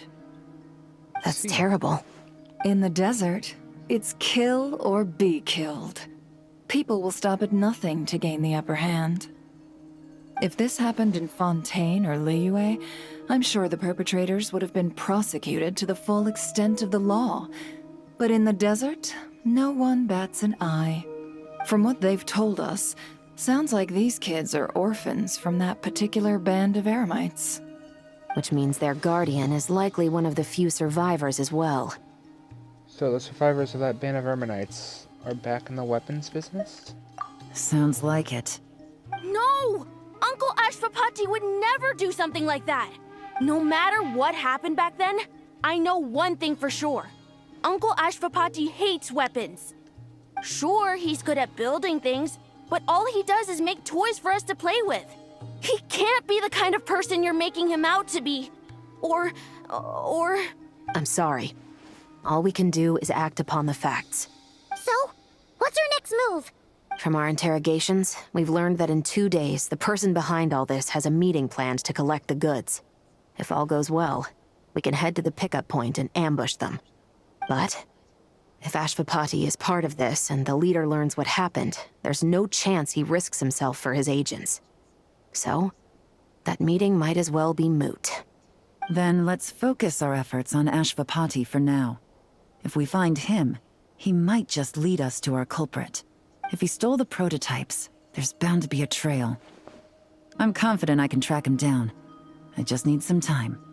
What can I do to help? I work best in the shadows. The more people involved, the harder it is to operate. As soon as I've got a location, though, he's all yours. You let me handle the search, and I'll let the special patrol handle the seizure. That does sound like the most feasible plan. I'll be waiting for the good news. Yep, that's just how Yulon works. Seizure? Hey, don't worry too much right now. The most important thing is that we find your uncle. The rest can wait. Okay. Looks like I'll need to enlist your services for a bit longer, Traveler. As long as I get paid, no worries. I also want to see this through, I'm gonna be honest. I mean, I want to see it through, but I better get compensated. Because I feel like I've went against Yelan, just helping with Nefer. And Shivers.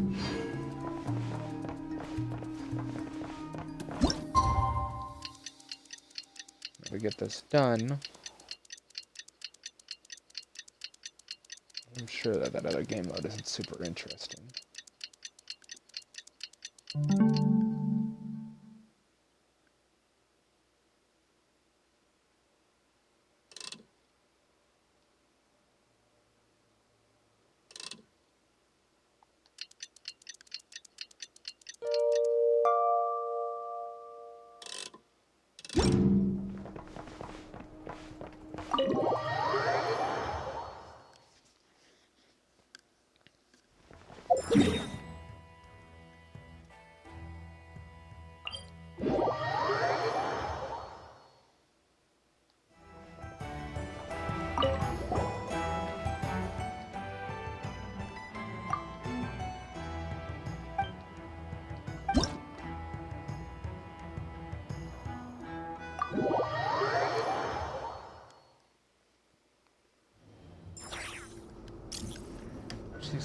Ready, partner?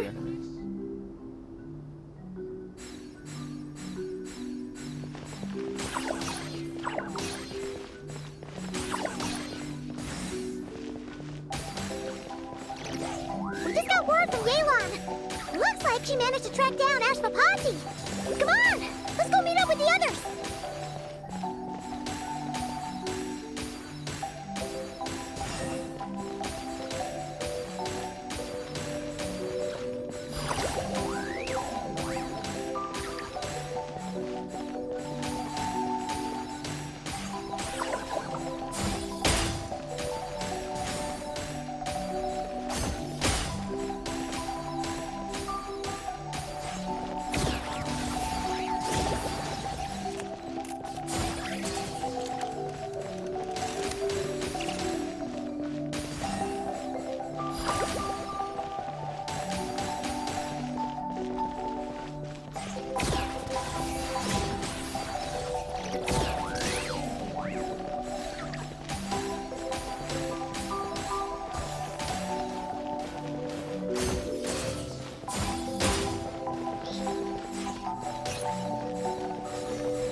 Equipment upgraded.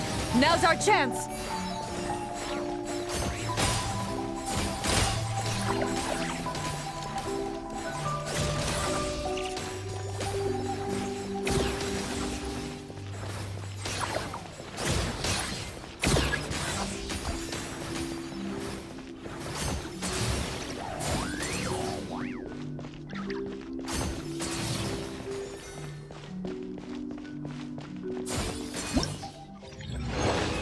Well, that's kind of difficult.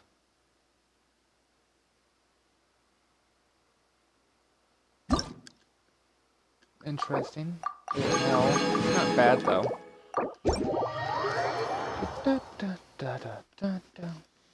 I love the use of the Golden Apple Archipelago music though. I want to go back. Make it a permanent visit location, please. Took me a bit longer than I expected, but I found where he's hiding. Let me just be sure of one thing. We're dealing with someone who has extremely dangerous weaponry in his hands. If it comes to it, are you prepared to handle the worst-case scenario? Absolutely. You just need to trust us, just like we trusted you earlier. Yeah, we've got this. My crew's already locked and loaded. I'll take you at your word. I know you said you wanted to keep this operation small, but I still thought you could use some backup. So, I chose a few promising young Spina members to help out. Clarand and I have got things covered at the expo.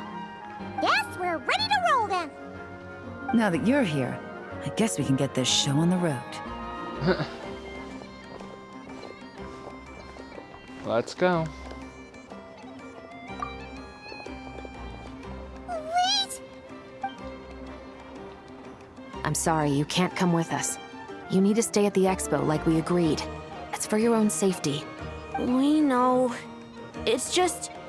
Do you really think Uncle Ashvapati is working for the bad guys?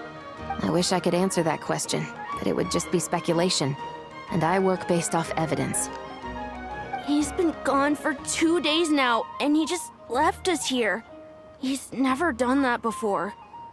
Maybe he really is working for those people and was afraid of getting caught.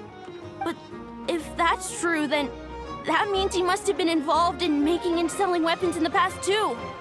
Wouldn't that make him a bad person? That's not for us to say. Take a look around the expo. There are plenty of other people making and selling weapons. Doesn't mean they're necessarily all bad people. Really? The same is true for your uncle. Whatever he may have done in the past, the real question we need to ask is why. There's a lot we need to know before we can judge a person. In Fontaine, we have a long and complicated process in place just to make sure we get the right answer to that question. Yeah. Why would Uncle Ashvapati do something like that? How about this? I'll make sure that Miss Chevras and Miss Yelan promise to bring your uncle back safe and sound. Then you can ask him yourselves. Thanks, miss.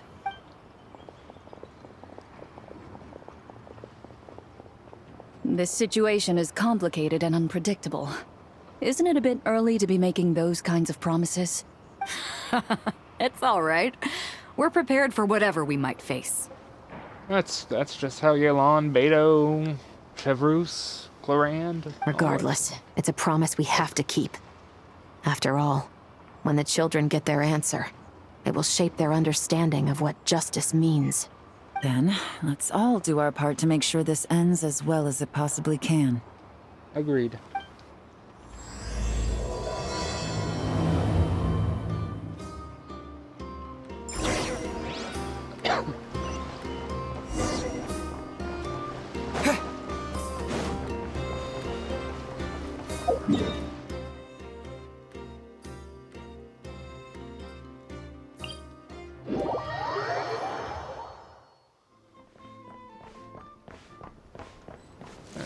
Place.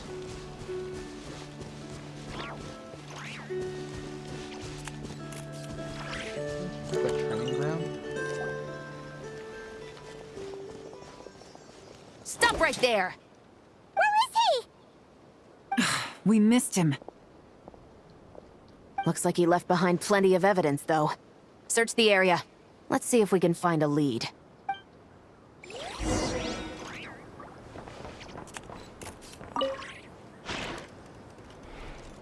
These records look suspiciously familiar. Yeah. Doesn't seem very coincidental to me either. What is it? Remember when I said this group's cover was ironclad? They were always careful never to leave a trail leading back to them. The one time they slipped up, it broke the case wide open. We found a cargo manifest left behind at the scene.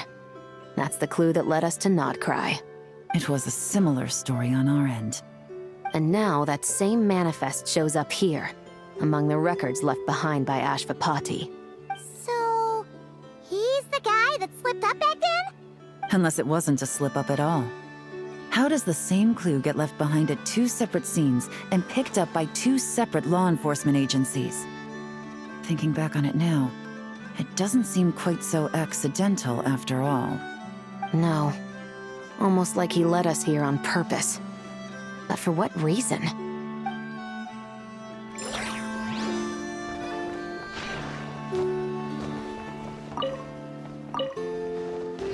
That's it. Our radish.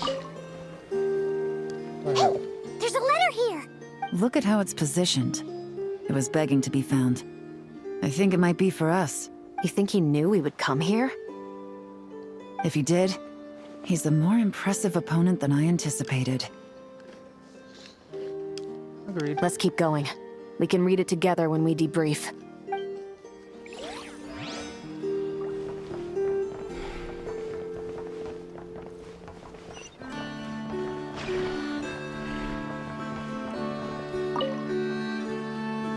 Wait! Is this what Paimon thinks it is? It's the display model that goes with the prototype. Guess that does make him our thief. What's worse is that, with his technical background, I bet he managed to bypass the security features on the prototype. You're saying our guy has a battle-ready ballista in his possession, just waiting to be unleashed? Oh, this isn't looking good!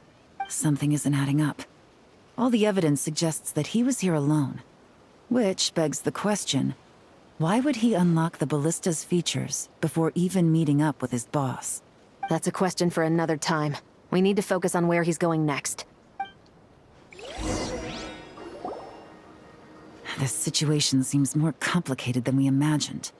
It looks like Ashvapati does have a connection to our criminal gang, but it might not be what we thought at first. You don't think he's working for them? Unlikely. He lured us to Nodcry, prepared those weapons on his own, deliberately put us on his trail. This is looking more and more like the work of an independent actor. Well, if we want to get to the bottom of this, he's still our best lead. Let's read the That letter. would seem to be our last remaining clue. Let's do it.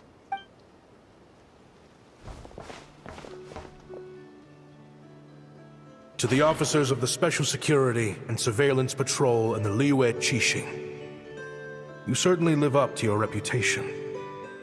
Within a single day, you were able to eliminate over half of the gang's forces. I appreciate the effort. I doubt my secret hiding spot will be a secret much longer. So I suppose it's my turn to throw my hat in the ring. I'm just glad I no longer have to run.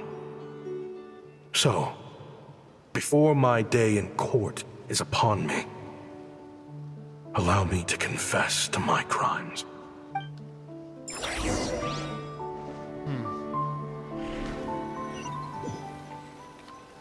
I remember when we were doing a criminal It all investigation started back in with a Kashara War researcher Fontaine.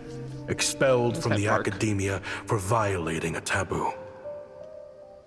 He had dedicated his life to the pursuit of knowledge. But when he found himself in the desert, it wasn't even worth a pail of water to quench his thirst.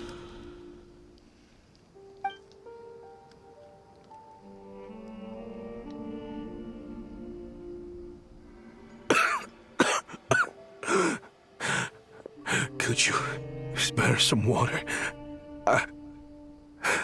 I'm a Kashara researcher.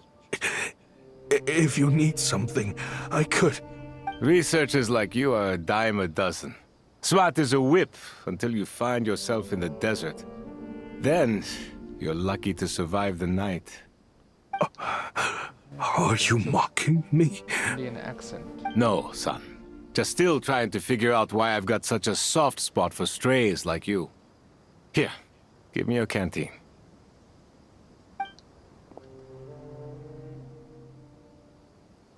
There's got an accent that fits this region, I think.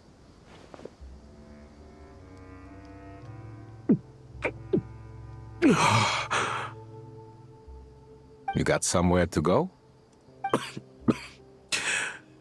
Not really. Thanks to this water, though. At least I can rule out the bottom of a vulture's stomach. Now you're talking like desert folk. You could always join my band of misfits. What would I do? Gather food, guard our water source, just like everyone else I've taken in. Of course, if you have something you're good at, you're welcome to show it off. Every little bit helps. All I know is weapons. Weapons? Yeah. I love studying them. Big and powerful ones, small and deadly ones, old ones, new ones. I believe the essence of Ksharawar research is embodied in weaponry, and the pursuit of this kind of technology is what pushes the world forward. My lifelong goal has always been to become a foremost expert on all kinds of weapons, so I can invent even more advanced ones. So I might have borrowed a few sensitive techs without permission, but you see the vision, right? The higher-ups in the academia just didn't understand.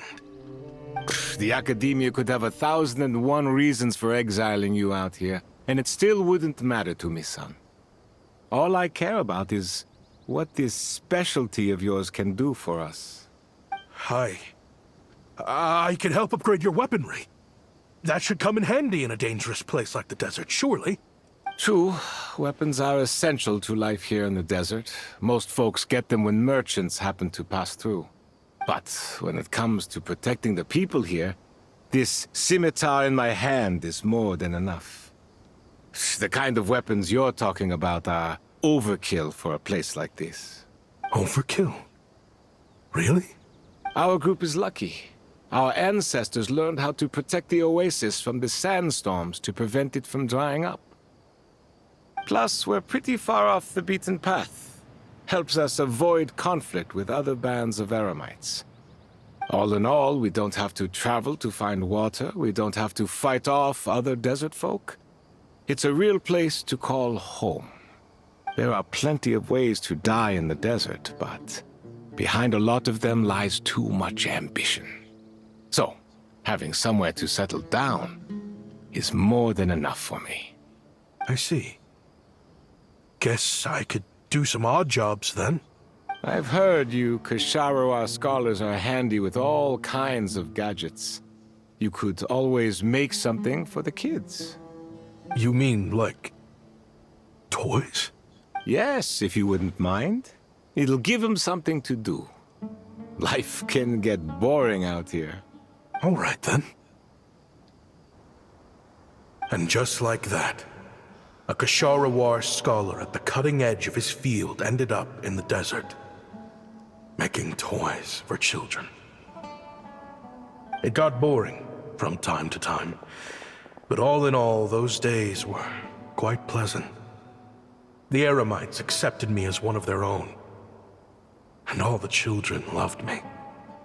Looking back now, I wish I could have lived like that until the end of my days.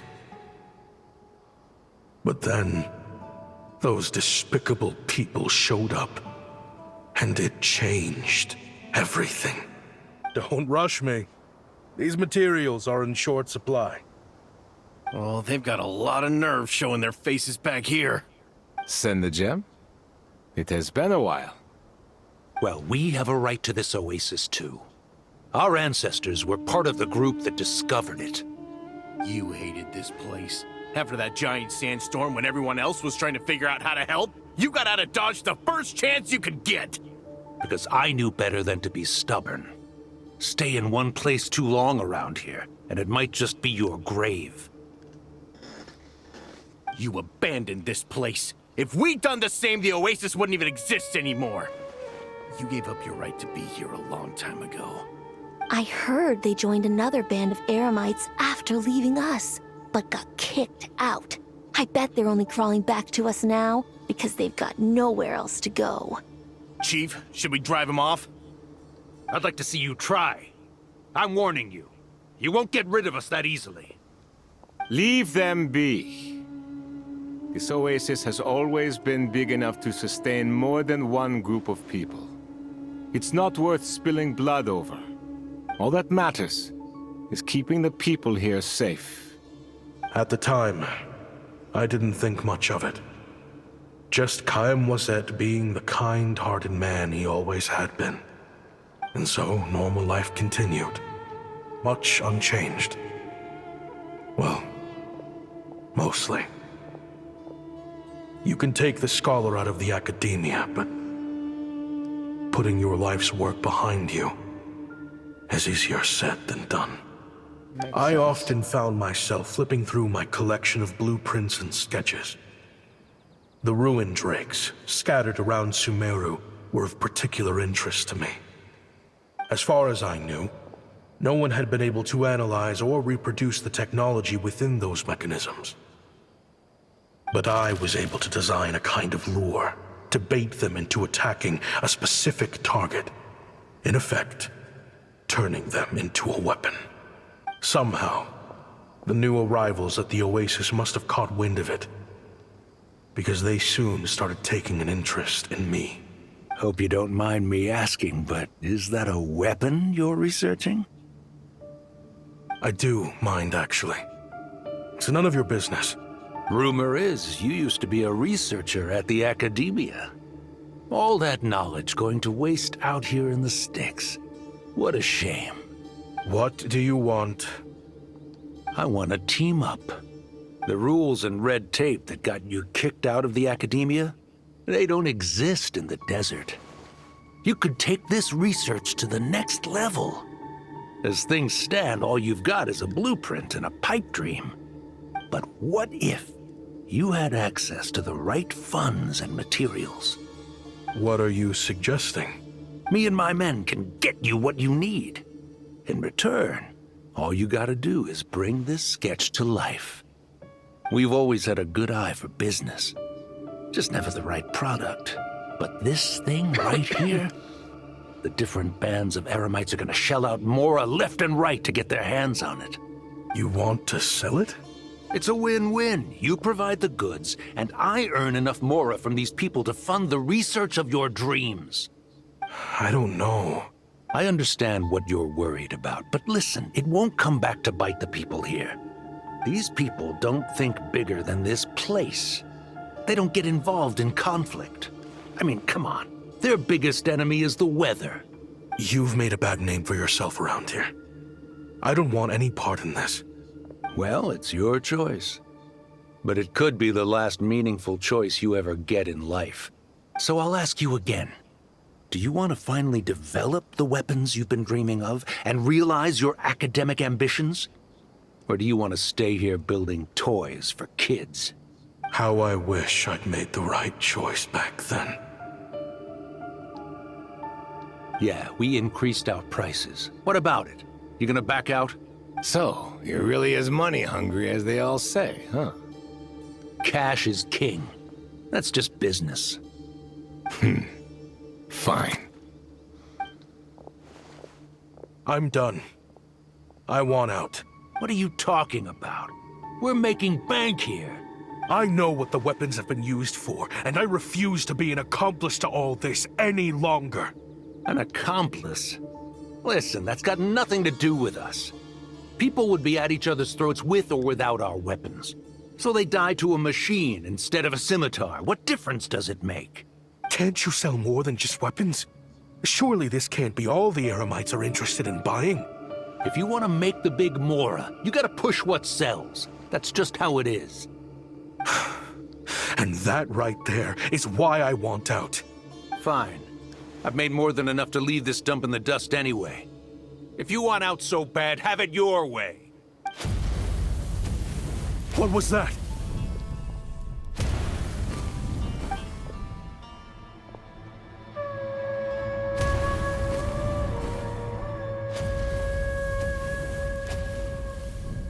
No.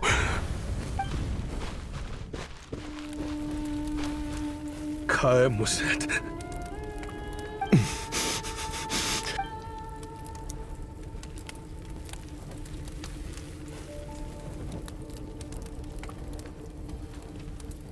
How did this happen?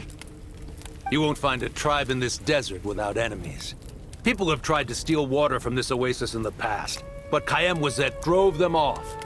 Guess his enemies have been holding a grudge this whole time. You sold weapons to his enemies. But he took you in when you had nowhere to turn. You owe him your life. Why would you do this?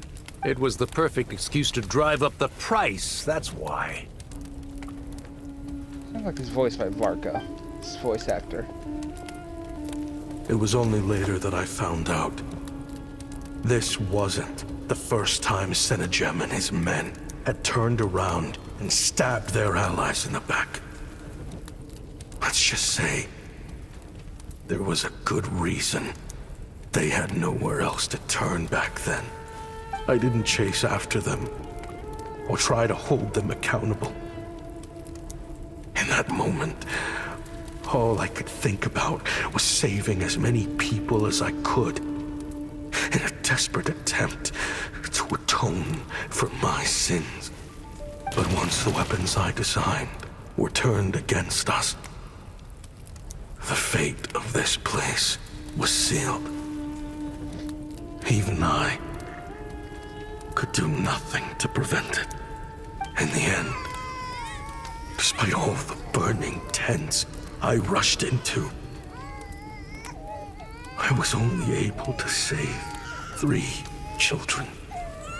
And now, you know the full account of my crimes.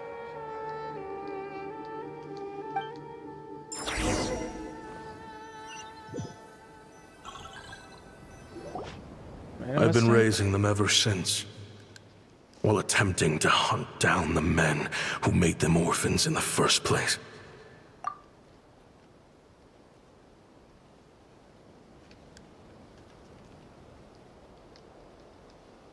This confession is for the kids to read, too. So, I hope you'll pass it along to them. They deserve to know the full truth of what happened.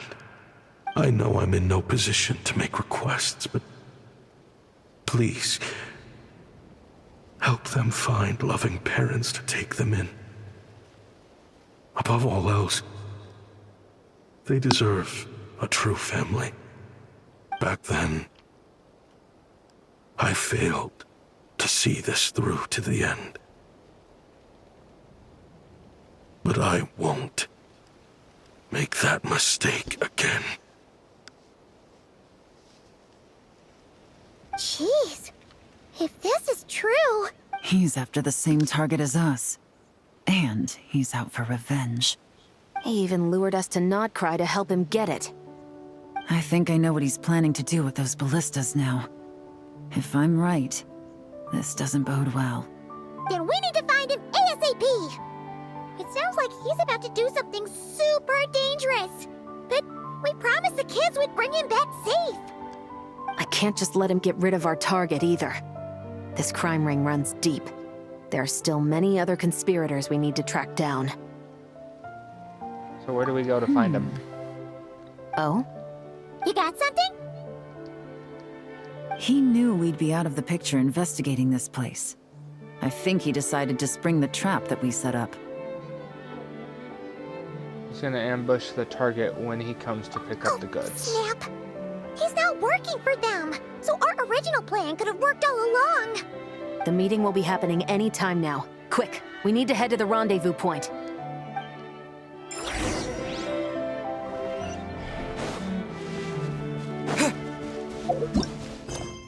That could have worked the entire time.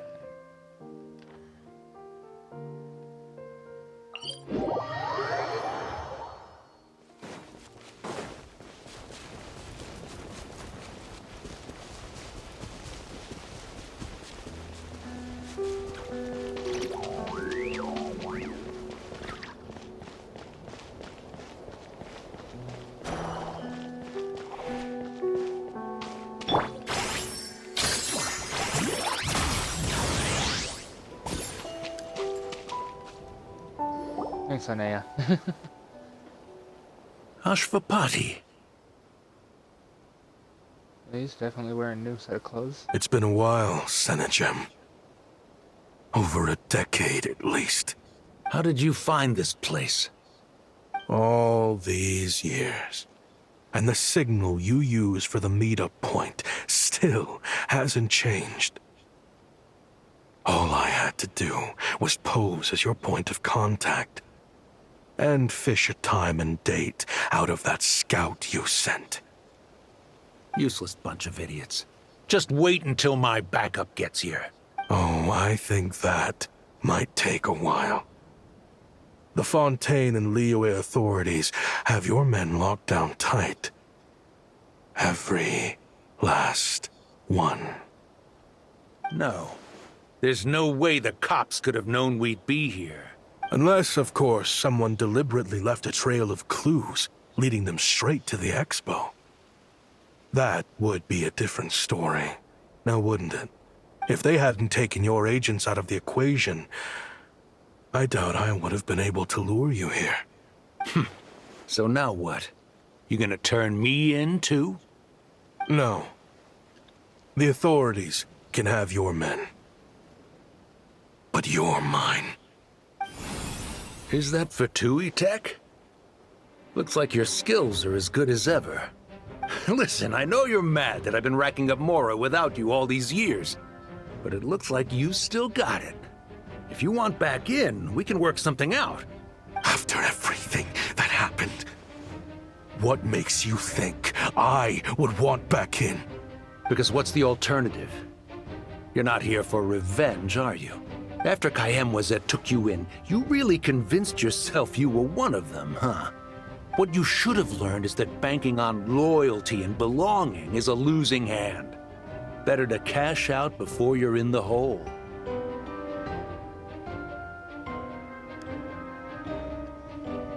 Yeah. In the desert, my people live by one rule and one rule alone. The last laugh doesn't go to the righteous. It belongs to the one who knows how to cut their losses. Just look at me. When there's Mora to be earned in the desert, I'm a desert folk. When the opportunities in Fontaine are sweeter, I'm a Fontanian. You think everyone is as much of a lowlife as you? A lowlife? There's nothing Mora can't buy, Ashvapati. That includes prestige. You're talking to a renowned Fontanian philanthropist who lives in the Vasari Passage and spends his days going from one grand banquet to the next. Nobody who counts would dare call me a lowlife. Are you done? Clearly there's no reasoning with you. Fine. Have it your way. But if you want me dead so bad, why'd you come to face me alone? That wasn't the wisest decision now, was it? Oh, don't you worry. I brought plenty of firepower with me. You could have brought a whole army for all I care. These weapons will bury every last one of you!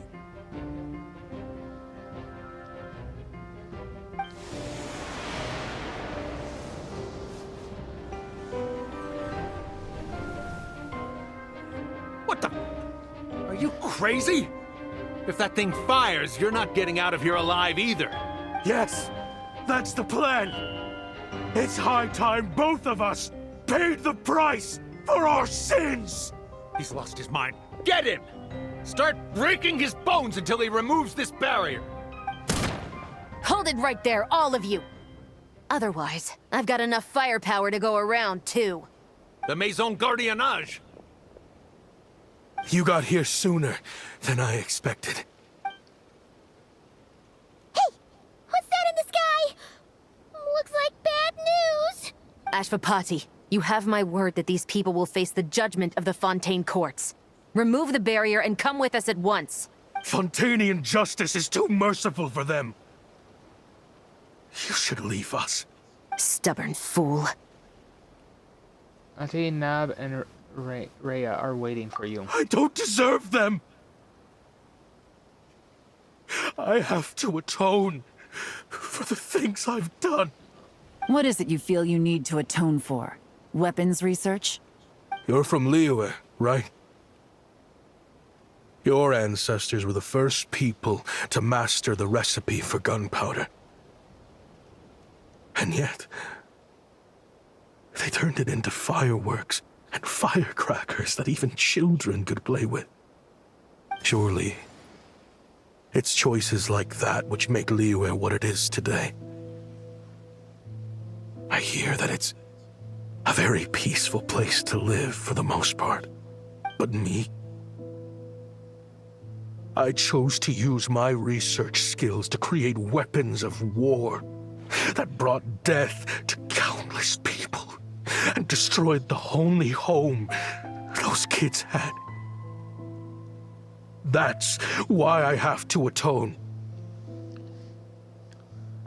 Because I have blood on my hands. Sounds like you don't know as much as you think about fireworks. They might be harmless fun in this day and age, but they started out as weapons too, you know. What? That's right. Fireworks and firecrackers were originally developed for use as weapons. They needed something a little more powerful than usual for purging evil forces and scaring off wild beasts. Over time, evil spirits learned to fear the sight of flames, and the beasts retreated into the mountains. That's when people started repurposing fireworks for entertainment purposes. The peace we enjoy today isn't because we chose to make toys instead of weapons. The weapons are what secured us the peace in the first place. Only then did we have the luxury of choosing to turn them into toys instead. It's people, not weapons, that commit acts of evil. And when people are as bent on destruction as the evil forces and beasts faced by our forebears, whatever tools they have at their disposal end up as weapons. Time is running out. Please. Leave while you still can. Relax. Now that we have these guys in custody, I think we can find a way of repurposing these ballistas for the children's amusement. How are you gonna turn a ballista into a children's amusement?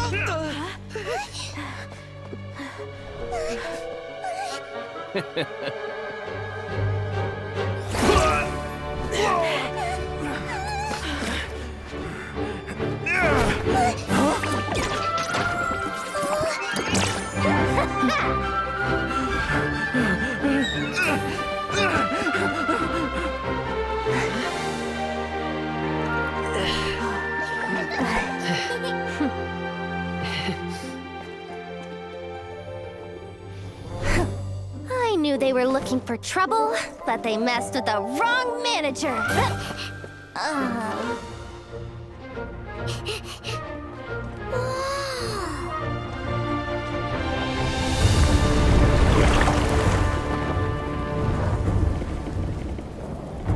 That's cool.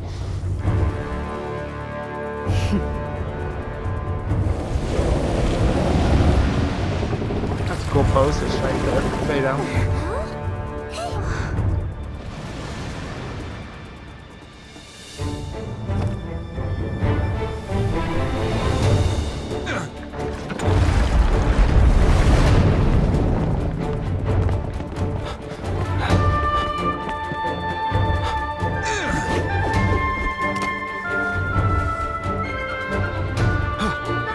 Captain, we're in position! Prepare to intersect! On my signal!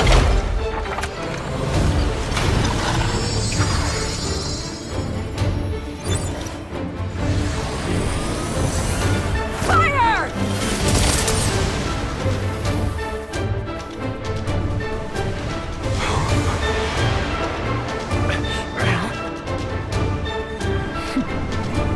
But how?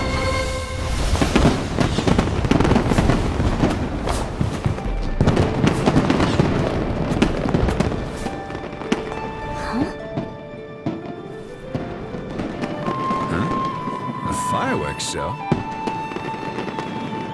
Oh.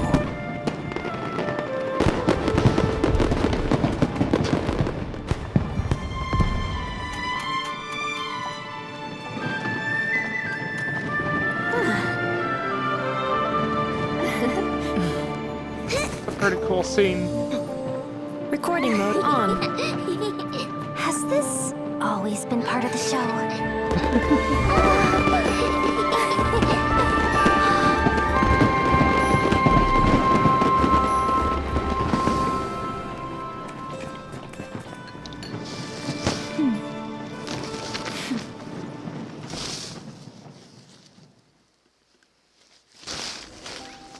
It's a beautiful cutscene.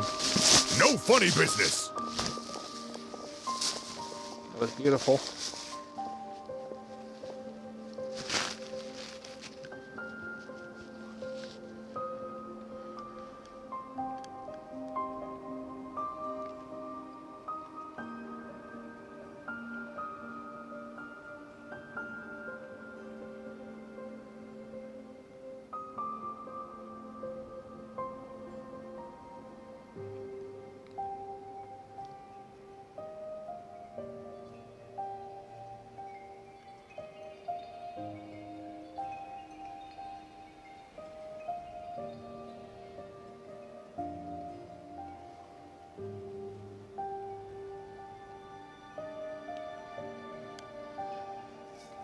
I never imagined the Guizhong ballista could be used for something so beautiful. I saw this coming.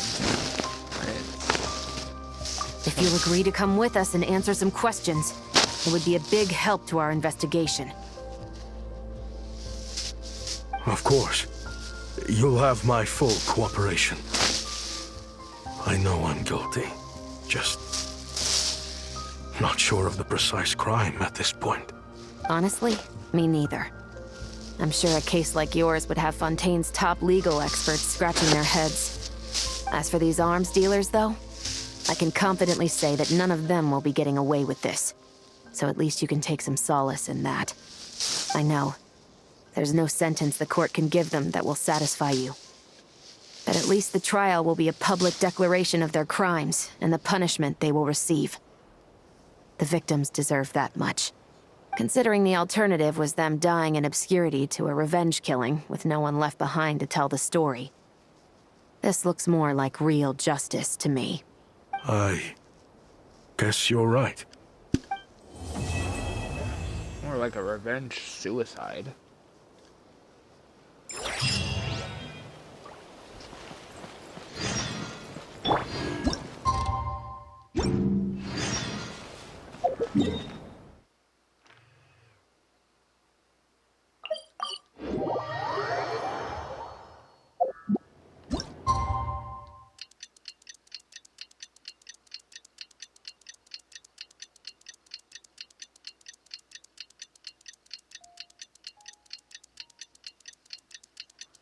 They was sounding music. What do you think they did with Ashvapati in the end? Let's go ask them for an update.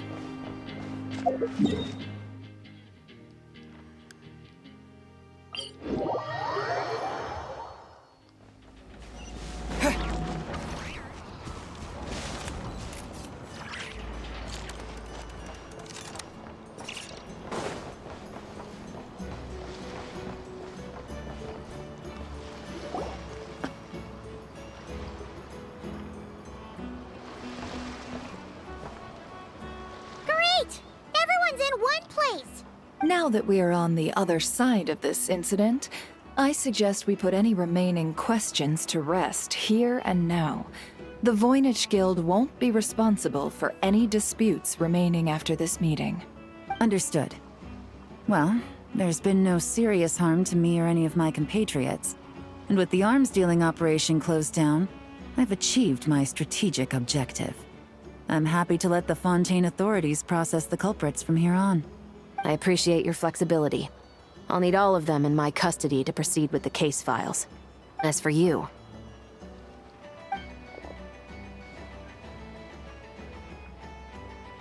Given your association with the Voynich Guild, I suspect the boss of the Curatorium might raise some objections if I insisted on bringing you into custody as well.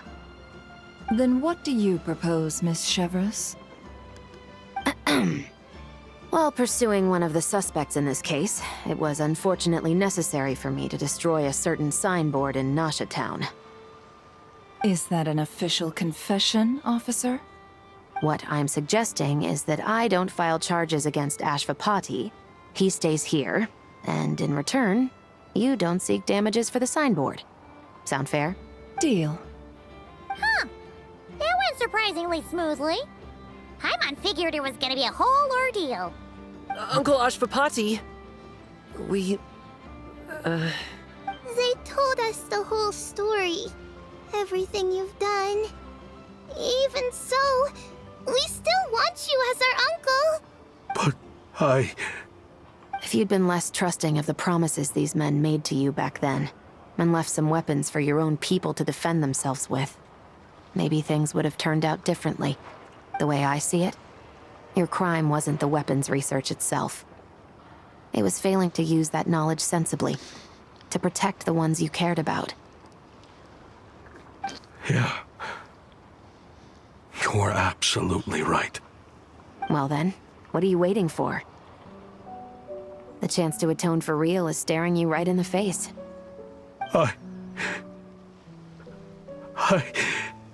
Children, from now on,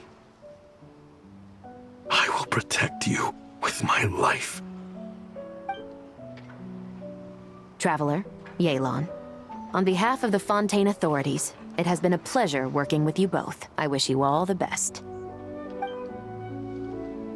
I have plenty of other business to attend to, so it's probably about time I got going as well.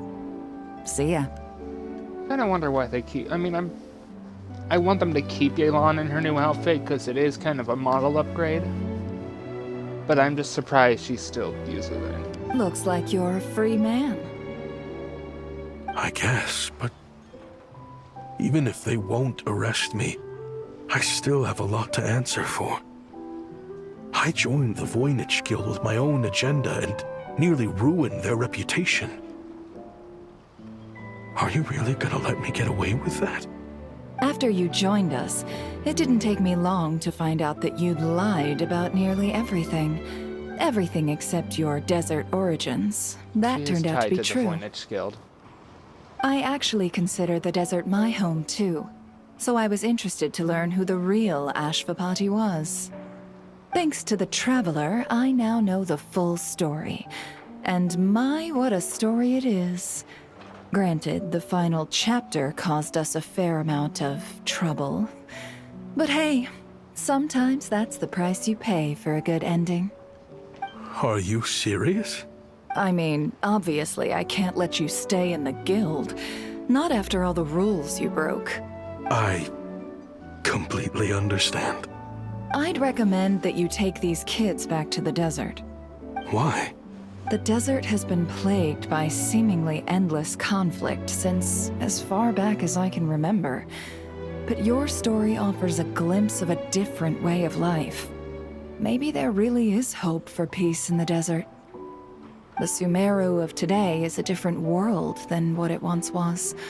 With Lesser Lord Kusanali at the helm, who knows where the possibilities end?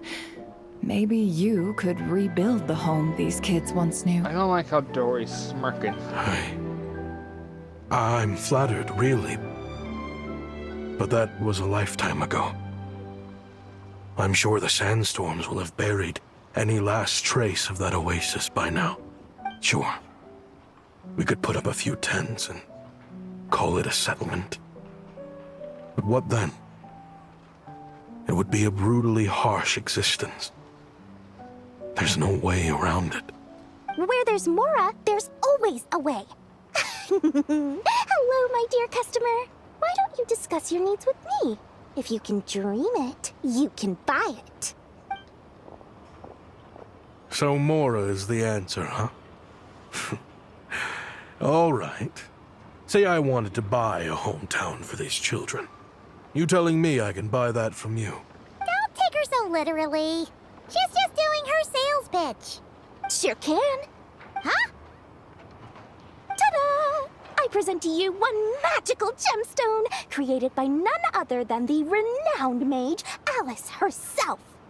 Simply plant it in the ground and a spring will instantly start growing. Before long, you'll have yourself a fully fledged oasis. And the best part is, it's designed to work flawlessly, even in the most arid and sandiest of deserts. What the? Huh. Looks genuine to me. Goodness. They always say you can find everything at the Not Cry Trade Expo. Turns out it's more than just marketing hyperbole. Still, surely a treasure like this must cost the world. As much as I'd love to buy it, I don't think I'm the kind of clientele you're looking for. Fair point. Actually, this could be your lucky day. The mage who tasked me with selling this insisted on setting the price herself, and she priced it as whatever keeps the kids happy. Huh? Needless to say, I could have found far more lucrative options. But alas, none of them would be worth breaking a promise to a mage over. Whatever keeps the kids happy? So what is that in Mora? Good question. I got it! How about I charge you whatever you 3 kids earned at the expo? Then you can say you bought back your hometown through nothing but your own hard work. I think that would keep the kids very happy indeed. Wouldn't you agree? Deal!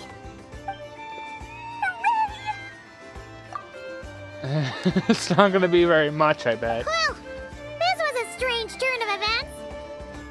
You never know what to expect. I think it's safe to say that this was one of the more memorable trade expos.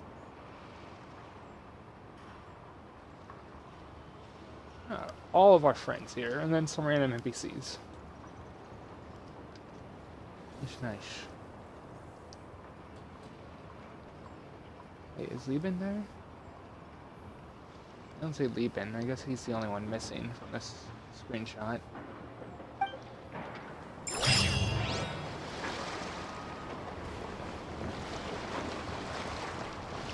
Well, with that over, the stream shall be over. I hope you guys enjoyed, and see you next time, I suppose.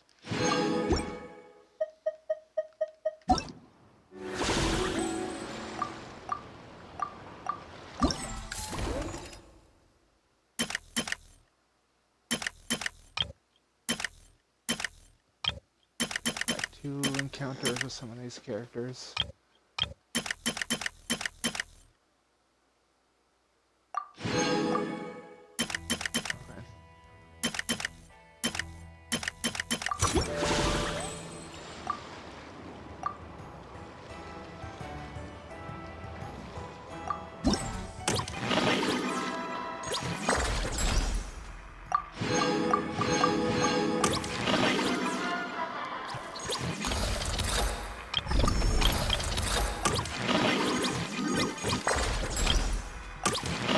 Those on my own time.